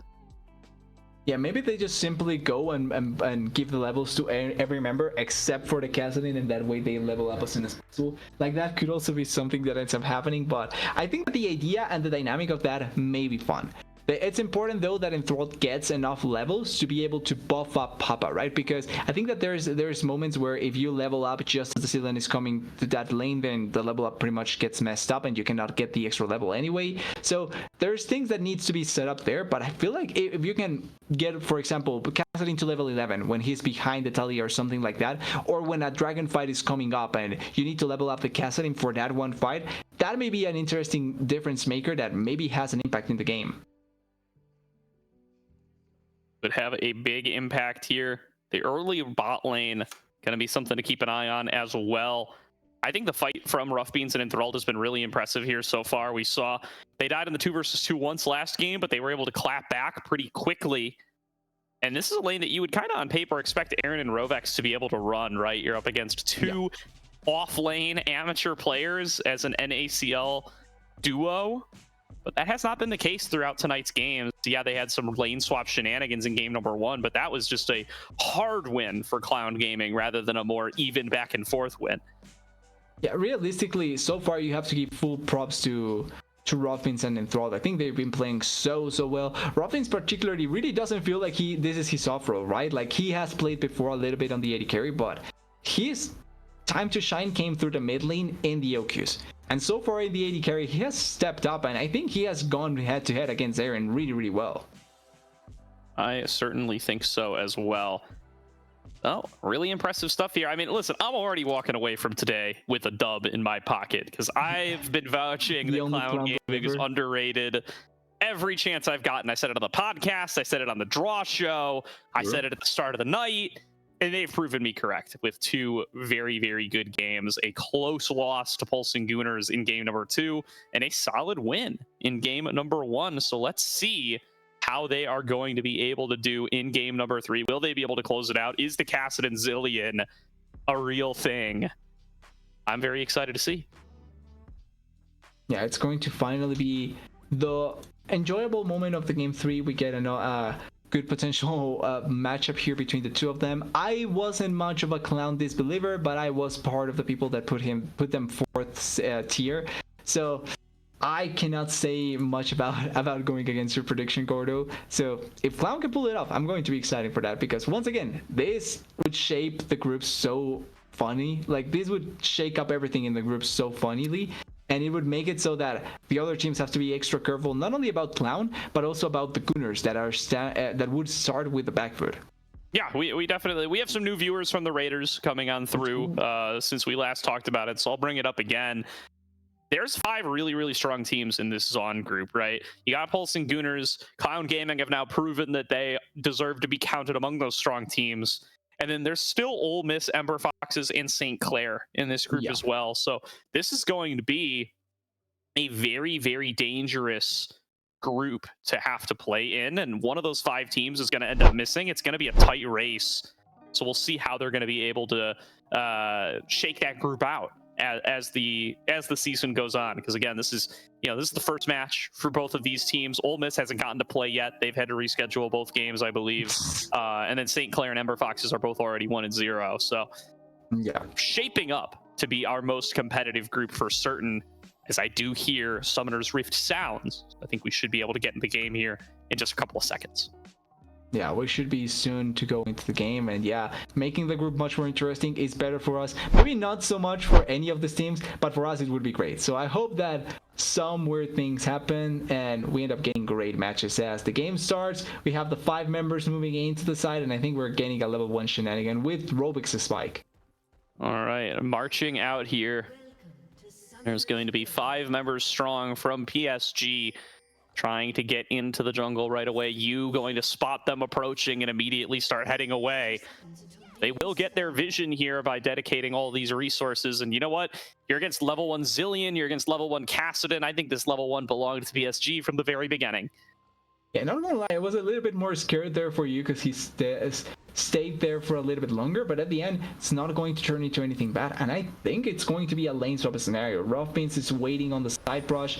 They left a word there, so now they are going to spot Rothbeans, but I feel like it's going to be too late for that when it comes through. Absolutely here. So, Rothbeans camping out in this bush, trying to make the swap happen. I assume this means Enthralled will chill with Boil the Oil for a bit on the bottom side, trying to just get themselves away from Varus Pike. And can you blame them? Ooh. And Varus Pike definitely walked into the buy. Yeah, maybe moving on in here. They are not spotted yet. Wakao going to start up the red buff. Are they going for the full loop? No, they're just going to steal away the birds. And I think they will be successful in that maneuver. And now maybe even getting a chance onto Dark Wings, who's fighting back into the river, thinking, surely there are 3 people waiting here for me. Enthralled is behind him, hitting him with the bombs, forcing out the flash. Summon Airy, doing a ton of work. Meanwhile, Rothbeans in the 1v1 with Quacker. This is why this guy is known for the Udyr, but he's going to have to back away. You got the red buff. Oh my goodness, you able to get the steal here. Wakao forced to retreat away. Quacker in the weirdest 1v2 of his life. And this map already looking to be a mess.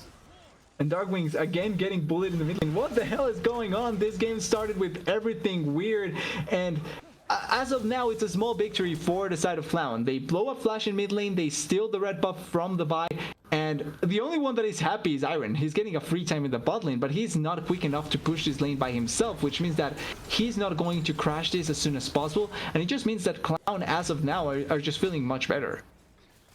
Absolutely. And now, okay, of course, the duo lanes are in mid. How could I have been so foolish? I guess Enthralled is going to play with Papa, at least for this stage of the game. It is going to delay the level 6 for the Kassadin a little bit, but it will give him a safer lane. As I say that, Enthralled forced to flash away, as Double he is flash. Papa. Rovex getting 2 flashes in one swift move.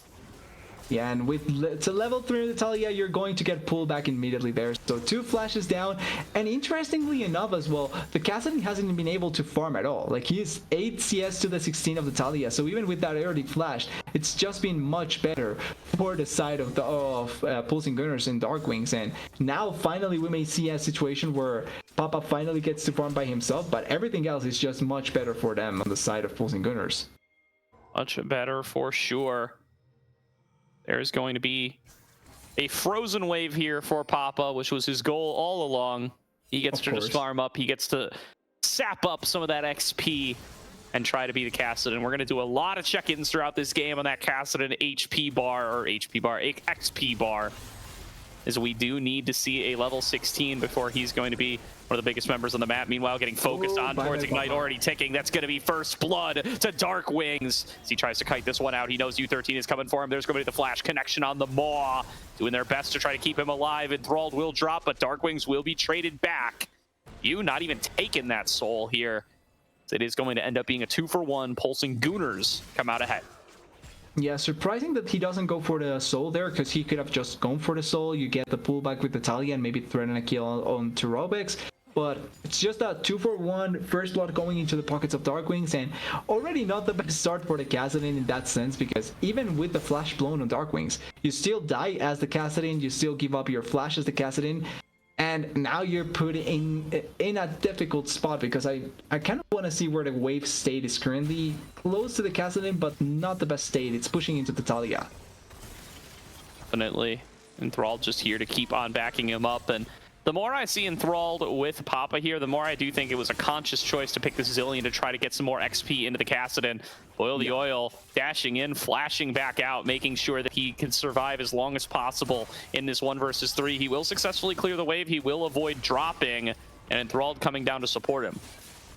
Enthralled is really doing the job of just moving around the map and being a second jungler, because Yu is farming really well. He's wide far ahead of the buy. But the Cillian is taking the full brunt of the responsibility and covering the waves, and it means that the rest of the map is suffering quite a bit. As Robins as well, like, look at Quacker just putting so much pressure onto this way and not allowing for him to get farm compared to the Barris that is quite ahead. Yeah, definitely here. Moving on out for now as he continues to just farm on up this wave. Quacker having no problems in the melee versus ranged matchup, as is the nature of Udyr. It's just so hard to move this guy in any circumstances at all. Just keep clearing out the waves and keeping himself topped off on HP. Using that boar stance, or the turtle stance as it is in the Spirit Guard skin.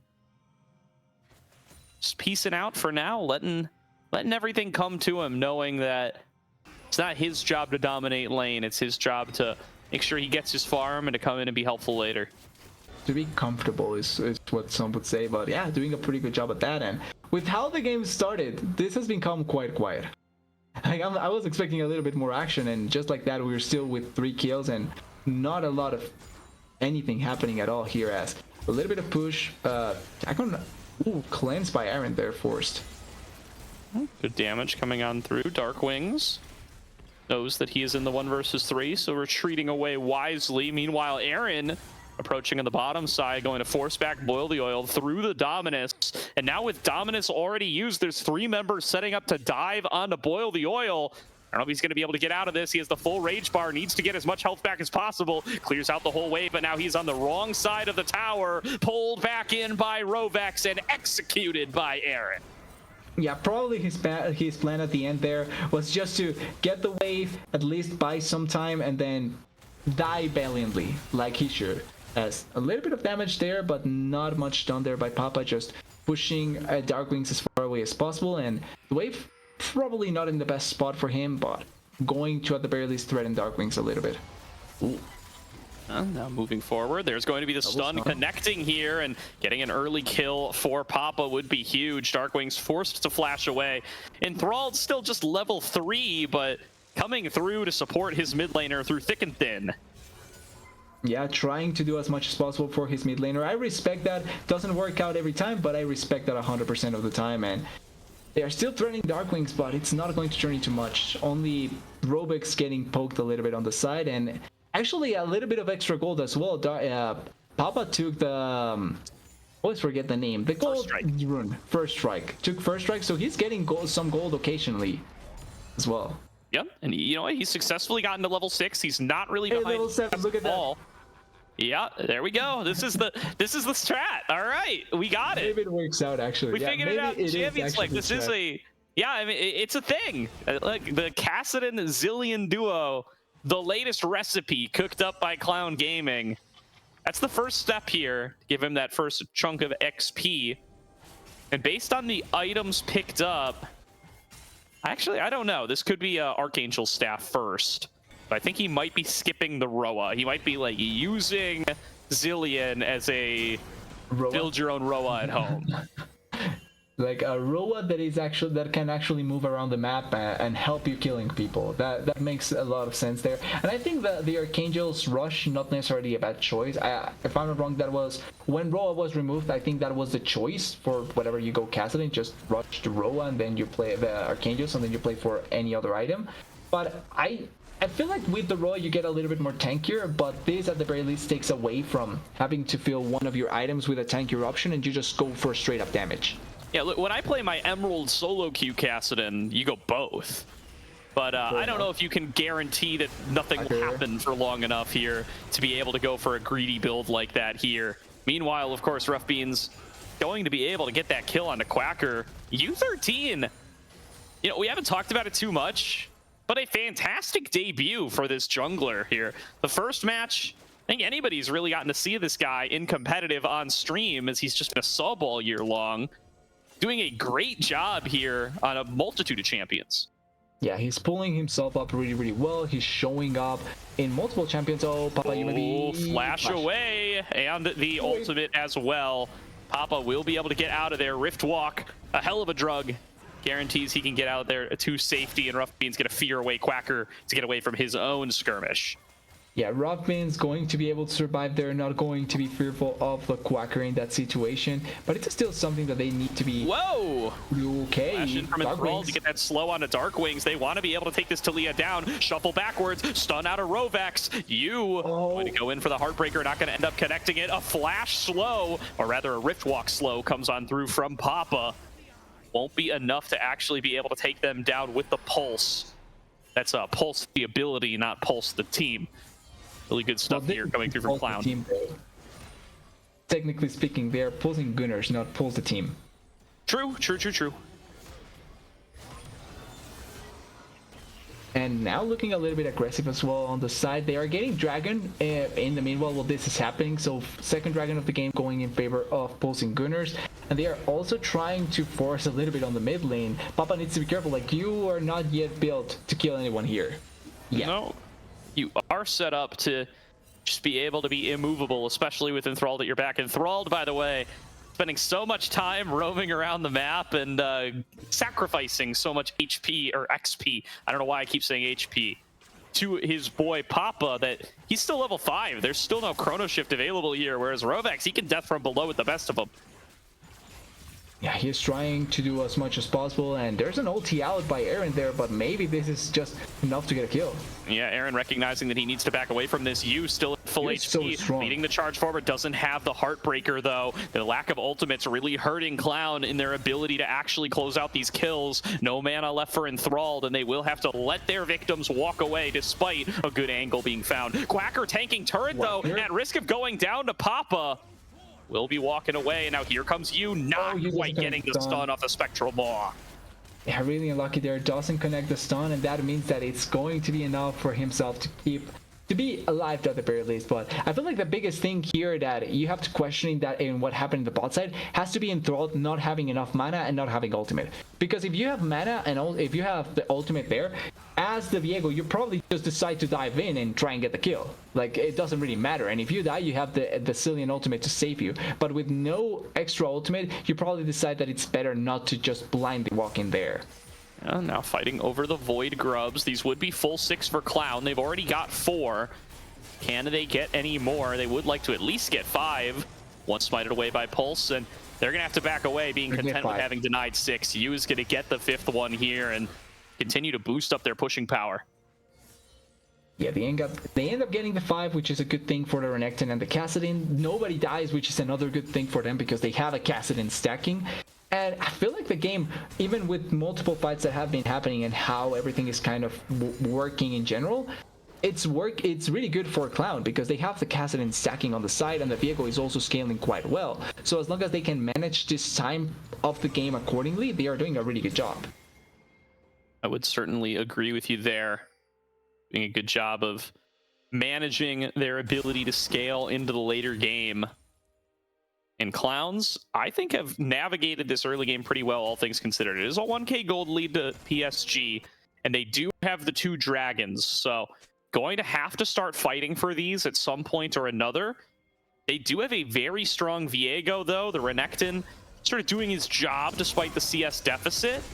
I think they can be able to hold their own here. If they're able to find one skirmish, able to get themselves one dragon, I think it really, really helps Clown's ability to scale into this game and just try to get themselves a victory. Little bit of a victory with the Kassadin. By the way, he finished Malignant here, so going a little bit more of a damage-centric build. Meanwhile, here's the pull-in on a Boil the Oil. He has to pop the Dominus and will manage to stay alive. Meanwhile, there's a shuffle back in. Papa looking for the fight up against Darkwings, and Thrall arrives as well. Connect one of those bombs, and Yu is here.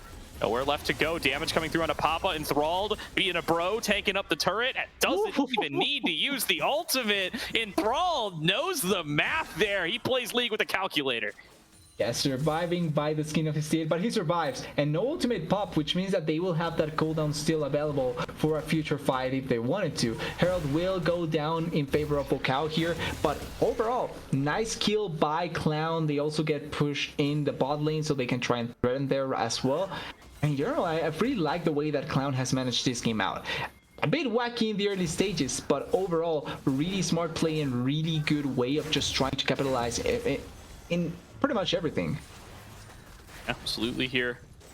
I'm really liking what Yu has been able to do as well. Getting himself that CS lead, getting himself that extra XP, completing the Trinity Force, and emerging back out onto the map. 40 seconds to go on what will be soul point for PSG. Will they be able to keep on stacking, or will Clown will be able to make a fight? That's what we're going to have to see. They are sending members into the area, so it seems like they want to at least try to skirmish if they can find a good angle. Yeah, and it is Infernal Soul Point for Pulse and Gooners, which you probably don't want to allow to happen. It's a little bit risky, it's a little bit scary, but it's something that they probably will try and force a fight. The main question, though, is there is no level 11 for Kassadin here. Is there enough mana for Enthrall to try and level him up? And I think we're going to get that here. Yeah, let's see. Does he have the time in a bottle? Yeah, he is going on over. He does. Time in a bottle coming in clutch. It's working. Again, Clown Gaming. They get their Kassadin to level 11. And they start up the dragon, and PSG show respect. They go into the mid lane. They are able to pick up that tower. That's first turret gold for them. But what about the retake? Hook in onto Rough Beans. Cut off from Darkwing. Dive into the back line. They're focusing everything they have on towards Rough Beans. Wakao gets gunned away. Enthralled going to have access to this Chrono Shift once it's necessary. He pops it on towards you. Though he doesn't, it's going to be the execution coming on through. I didn't see who got the Chrono Shift, but it wasn't someone who needed it, as so many kills have come through for PSG. Boil the Oil trying to stay alive, trying to fight his way through. There's Papa, low on HP, looking to clean it up, but Wakao flashes on him and puts him in the dirt. That's going to be an ace for PSG. What a messy fight in general, and it is going to be a victory for the side of Pulsing Gooners, and it works out so well for them. It's Robins that gets the revive in that position, but I think the main thing is here, you end up dying, and he actually uses the ultimate to try and get the stop on someone, or to get the execution on someone, messes up, and that means that the Udyr is the one that gets the kill onto the dragon. So now the fight you don't get any reset, you don't get any dragon, and you don't get any victory in general. And even though Papa is trying to do his best with the Kassadin here, still level 11 Kassadin. That is such a good hit. And I think the biggest thing here has to be how they picked on Rothbins, but also the separation between the team and Boil the Oil. He arrived so late into that fight, and then when they were trying to clean up the dragon, they weren't able to find the angle. Yeah, a great Weaver's Wall out of Darkwings there as he is getting collapsed on. Stun won't come through. Shuffle connects on a Papa. TP being channeled though. Wakao going to be here as well. They want to get right onto this Kassadin. He blinks his way through with the Rift Block. The Res going to come through onto Enthralled, but that means his mid laner is left out to dry, and 2 kills more for Pulse. As now they're forcing back Yu. He's dueling with Aaron, doing pretty good in that one-on-one, but that's going to come unfair real fast. Nice use the Heartbreaker to buffer out of that skewer, but the health bar low regardless. He will be forced to retreat and abandon this top lane. Yeah, and the Kassadin, even though he's trying his best, he's not finding the angles there. And great to Pulsar, to Pulsing Gunners. After a certain point, they have just been able to shut down this Kassadin really effectively. Ooh, okay. Good damage out of Rough Beans, but not enough to finish off the kill, and now Quacker is all over him. The Fear going to come on across. Rovek's going to have to dodge out on that Molten Fissure. Now walking on out is Rough Beans. Another nice Fear comes through onto Wakao to save his life. Now Enthralled, getting the slows, looking for the stuns. The collapse from Yu is here. Papa looking to finish off this jungler, get some revenge for the last fight. And Yu dueling with Quacker over on the other side. Quacker so tanky, not able to be worked through. Severing Bolt though. Rough Beans comes in from across the map and picks up a second. Yeah, it's enough to get a second kill, and now showing signs of life there, the side of Clown Gaming, doing a really good job at getting those kills, but the gold is still so much more in favor of Pulsing Gunners. They have to find multiple fights like that, or multiple picks like that, on the side of Clown to be able to turn around this tough situation. They definitely do. They're still just funneling gold in farm into this Kassadin, but he's only 1 item completed still. He's still only level 11. The time it's going to take to get 5 more levels, I just don't know if that's time that Clown has with how this game's been blown open by Pulsing Gooners in the last couple of moments. Really critical that they were able to win that dragon fight, and they are now a minute 40 away from the potential soul. Clown Gaming going to need to make something happen, and they're going to need to do it soon. Yeah, they need to find an angle to make it happen as soon as possible, but it's not going to be an easy one to get. And the biggest or the most important part is that they are not going to get it for the one of the most important power specs, right? The level 16 Kassadin. The soul will come before that. The Baron is already up way before that. They need to find a smart fight that they can make the most out of. They need to find a good pick onto someone like Iron or someone like Darkwings before anything starts, and then try and ride the fight out of that after that. Yeah, it is a second item into this Kassadin now done. He's got the Archangels. That's going to be a big boon to his mana pool, and that is going to give him a lot of extra damage, because do remember the damage scaling with mana as well. That is going to help him out in these fights, maybe give him that last little bit of burst damage that they need to be able to finish off some of these targets. They are going to need to find a fight up against a PSG squad that is far more decked out than themselves. Boil the Oil in particular is still stuck on just 1 item and is feeling it. Yeah, he knows that there's a chance there, and well, trying to go counter. Turn it back around. The focus is on towards Enthralled. He has to chrono shift himself, and Yu has just lost his entire health bar. Jungler down. Papa going to be able to get the trade back onto the other side, trying to fight his way through it. Flashes back away, back in with the Void Walk. Gets taken out. Quacker has finished off Rough Beans on the other side. Enthralled will drop, and that is a 5-for-1 ace to Pulsing Gooners with Dragon Soul as the reward.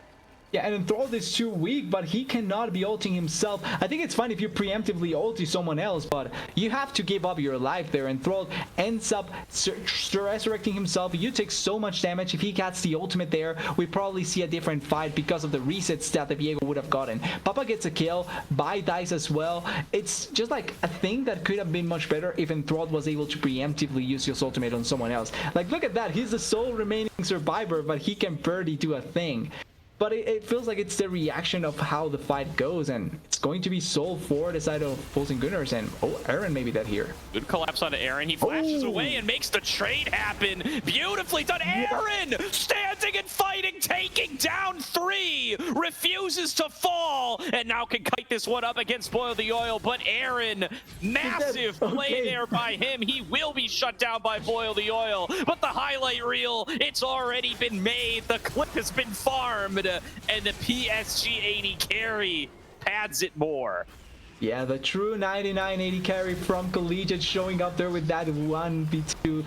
So well done, really nicely played. This means it's going to be Baron buff, and even though Iron will not get it, it doesn't matter because the side of Pulsing Gooners is just oh my god, Robex!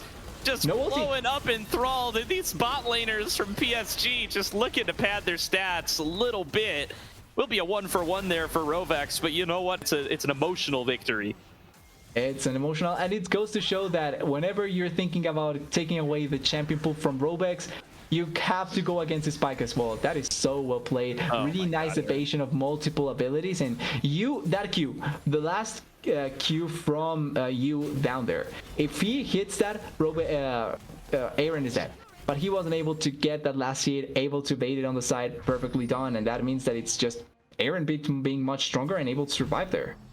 Yeah, and I didn't get to say it before, but Enthralled experiencing Zillion's own little version of hell in these last couple of fights is he uses the Chrono Shift on himself and then is forced to resurrect and watch as he's caught between a million of his teammates, all of them on blinking health bars, and unable to help a single one of them. He's just got to throw out his 100 damage each bombs and complain about how the game's already over. That's the only option he's got left. It's Enthralled, forced to retreat away, still not even level 11 on this Zillion, and not finding the value he was hoping for.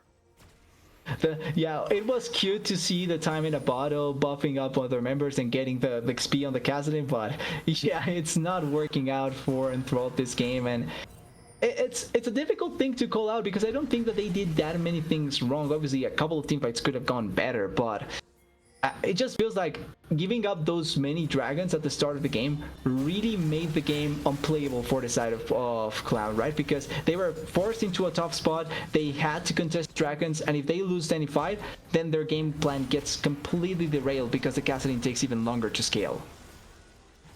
The allegations of fraudulence for the first seed in Zone were overstated as PSG looked to crack open the base in their most dominant game of the series, and therefore of the split so far. Looking to take on open this mid lane. There's going to be the interruption connecting. You going to get resurrected. He's going to be coming back up here before too long. The remaining damage coming on through from Rough Beams. But they just aren't able to finish off any targets. Here comes Boil the Oil on the flank. Sees a low Aaron and will be able to finish him off. Rovex gets an execution on the other side. Quacker going to take down the flanking Renekton. And it's a 2-for-1 fight. PSG on blinking health bars, but they win the fight. They're going to get the inhibs they came for. How does that work out for Pulsing Gooners? It was a perfect flank angle, multiple red health bars, and they still don't get the lead. Papa gets a kill. Okay. In there on towards Rovex, but that is a one-way trip. No Chrono Shift available for Enthralled, and the mid laner will fall as a result. Here comes Dark Wings, riding that Weaver's Wall to cut off the only remaining escape route. Quacker tanking up 2 Nexus turrets like they're nothing, and PSG get another ace. They're upteenth one of the game, and this should be the closeout of the series. You and Boil the Oil trying to make a stand, trying to get the game to go on just a little bit longer, diving into the back, finding Dark Wings, but not able to produce the damage. Pulsing Gooners with a win to start off their ACL run. And I guess Enthralled wasn't the only one that was in hell, because everyone else was feeling a little bit of that as well. Huge game by Pulsing Gooners. I hate their name so much. By Goonstar, and they played off really, really well. They find the victory 2-1 against a tough competition. And I think that even though they end up losing, this goes to show that Clown is not here to just watch. They are here to try and get into that top 4 spot. You're right. They're not just here to watch TDS. I'm gonna keep the jokes to myself there, but we have got ourselves a real good showing here from both of these teams and setting up for what is going to be a really, really exciting Zaun group. The top seed comes up with the win as was written, but Clown Gaming certainly putting themselves into people's memories and into people's thoughts with what they were able to produce in today's series. 2 very good games and one that's maybe leaving a little bit to be desired. Yeah, you can question certain things, but in general, everything works out well for them. Really good game for Pulsing Gooners. Not that great for Clown. And I think that it was just a couple of things here and there that could have made the difference, right? Like, if they just set up something much better, could have been the difference maker, could have been the moment for them to try and shine. But it all falls down into how the Kassadin gets played. Like, their game plan revolved around the Kassadin, and it didn't work out, sadly. But the rest of the things for the Pulsing Gooners did. Definitely here, and the Pulsing Gooners finally finding some satisfaction with that win. We will get Aaron in here for an interview after a quick little break, so stay tuned. We will be back in just a couple of minutes to hear from the PSG 80 carry.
Welcome back, everybody, to tonight's broadcast of the Aegis Champions League. We are joined by the victorious PSG. Aaron, congrats on the win, man. A close 2-1 series. Are you guys expecting it to be that close?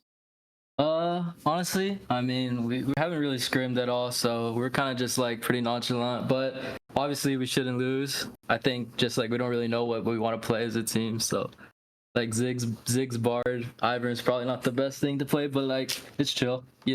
It's our first games together. Like I think we played like maybe one scrim, but yeah. I mean, obviously, it's gonna be a little rough. First time playing with each other, but we'll be good. We'll be good.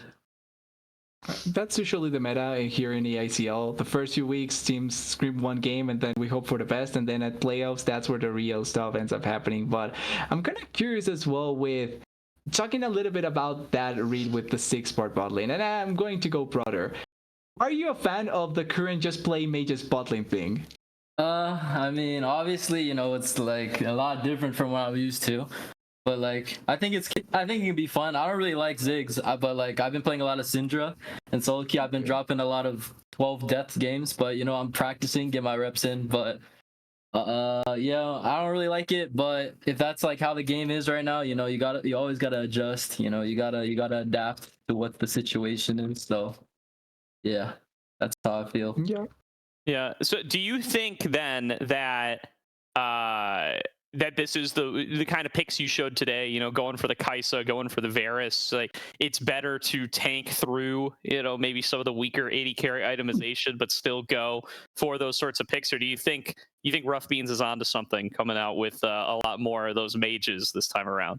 I definitely think champs like the AP champs like Zerathi played. I think they're a lot better than ADC right now. I think the champs that can go still like Static Shiv or like Rageblade are still fine. That's why I picked like Varus and Kaisa. But yeah, I think if you're able to play like those champs at a good level, then they're pretty annoying into most of the ADC picks. So I'll get my games in on some Zerath, some Syndra. I'll be locked in for next week. Yeah. Okay, that's fair. And I also want to touch on the fact that you're with your teammates. You haven't played much together. I think only Darkwings is the one that you've played a little bit more. The rest of the members feel like an enigma this time around. And I'm kind of curious how meshing together as a team is going to be, especially considering that this is probably one of the harsher groups and you're going to face tough competition. So it's important to have a good identity as a team and a good play style as a team. Yeah, I played with Quacker on Wildcard with Darkwings as well, so I'm pretty familiar with Quacker. He's a nice guy. And also, I think just like having Uncle Phil there, like just like looking over and just being our coach, like I think the vibes are already good. Like the Uncle Phil and Rovex are always arguing. It's good vibes, After the first game, they were doing a little arguing, but it's all chill. Like I think. Yeah, mainly I'm worried, or not worried about, but I think when team vibes are good, then most of the time you guys are able to play fine. Like, so yeah, I'm cool with all of them already, like before the team, so it was pretty. It won't be that hard to mesh with them for the rest of the ACL. Yeah. Can you shed a little light? Who do we blame for the name? Who do we blame for the name? Okay, well, we had a team vote. None of us really had better ideas. So right. I think the first person that said Pulse and Gooners was Darkwings, so we'll blame it on Darkwings. Yeah, Darkwings was that thing. All right, it's on the record now, and I do. Let's get one more in here. I know Ole Miss is tuned in here. This is the kind of tier 2 team in your guys' group. Any thoughts on that matchup in particular, or on the Zon group as a whole, which we really feel like is one of our most stacked groups in the ACL this split? Yeah, gotta respect your opponents all the time. You can drop games to anyone, so bring your A game. Ole Miss, they're good teams. I have some friends on that team, so it'll be fun to play against them because I won't get to play against them in CeeLo because my school got nuked. And yeah, that's about it. I don't know who else is in our group. Who's like another good team? So we got like Ember Foxes with Reppy, Geiger, Azog, and Chookies, and then St. Clair's in this group as well. Yeah, I'm really close friends with that team. Like all of them, Kothro, Geiger, Azog, Chookies. They're pretty old, so we'll see how they can compete with us. But I'm just kidding. But yeah, they're good friends. So yeah, I like our group. I think it'll be fun. And you expect to get out as first, right? Obviously. Yeah, obviously. I think with our team, like, we gotta like focus up a little bit after today, but for sure we should be first seed out of our group. Yeah. Okay, and actually, I have one more question just before we go. Have you played against the Poolstar sister team, or any have you gone into any scrim against them at all? Or I think both of us only scrim once a week, and we've only scrimmed once, so. We have not scrimmed them yet, but you know, we'll get our scrims in with them for sure. See if we get in there for the full Blue Otter reunion if possible, because we know Samikin and Levitate are waiting over there. Well, last word goes to you, Aaron. Anybody you want to shout out? Anything you want to say to those tuned into the stream before we close out ACL for the week? You know, shout out to my teammates. It's gonna be a fun time. Shout out to Levitate. I love that guy, Joseph Hong. Shout out to your Uncle Phil, and shout out to actually no, that's it. Yeah, that's it. All right, that's it. We thought about one more, cutting it off there. Well, thank you. I good. It was good. It's not good. It's not good. All right. Well, thanks so much for joining us, Aaron. Appreciate getting to hear from you, man. Thank you, everybody at home, for tuning on in for this week of ACL. We're going to have to let you go, but we're going to be back next week with more hype matches from around the league. Until then, from myself, from TDS, and from Caddy on production, enjoyed having you here, and we'll see you next time. right. Goodbye.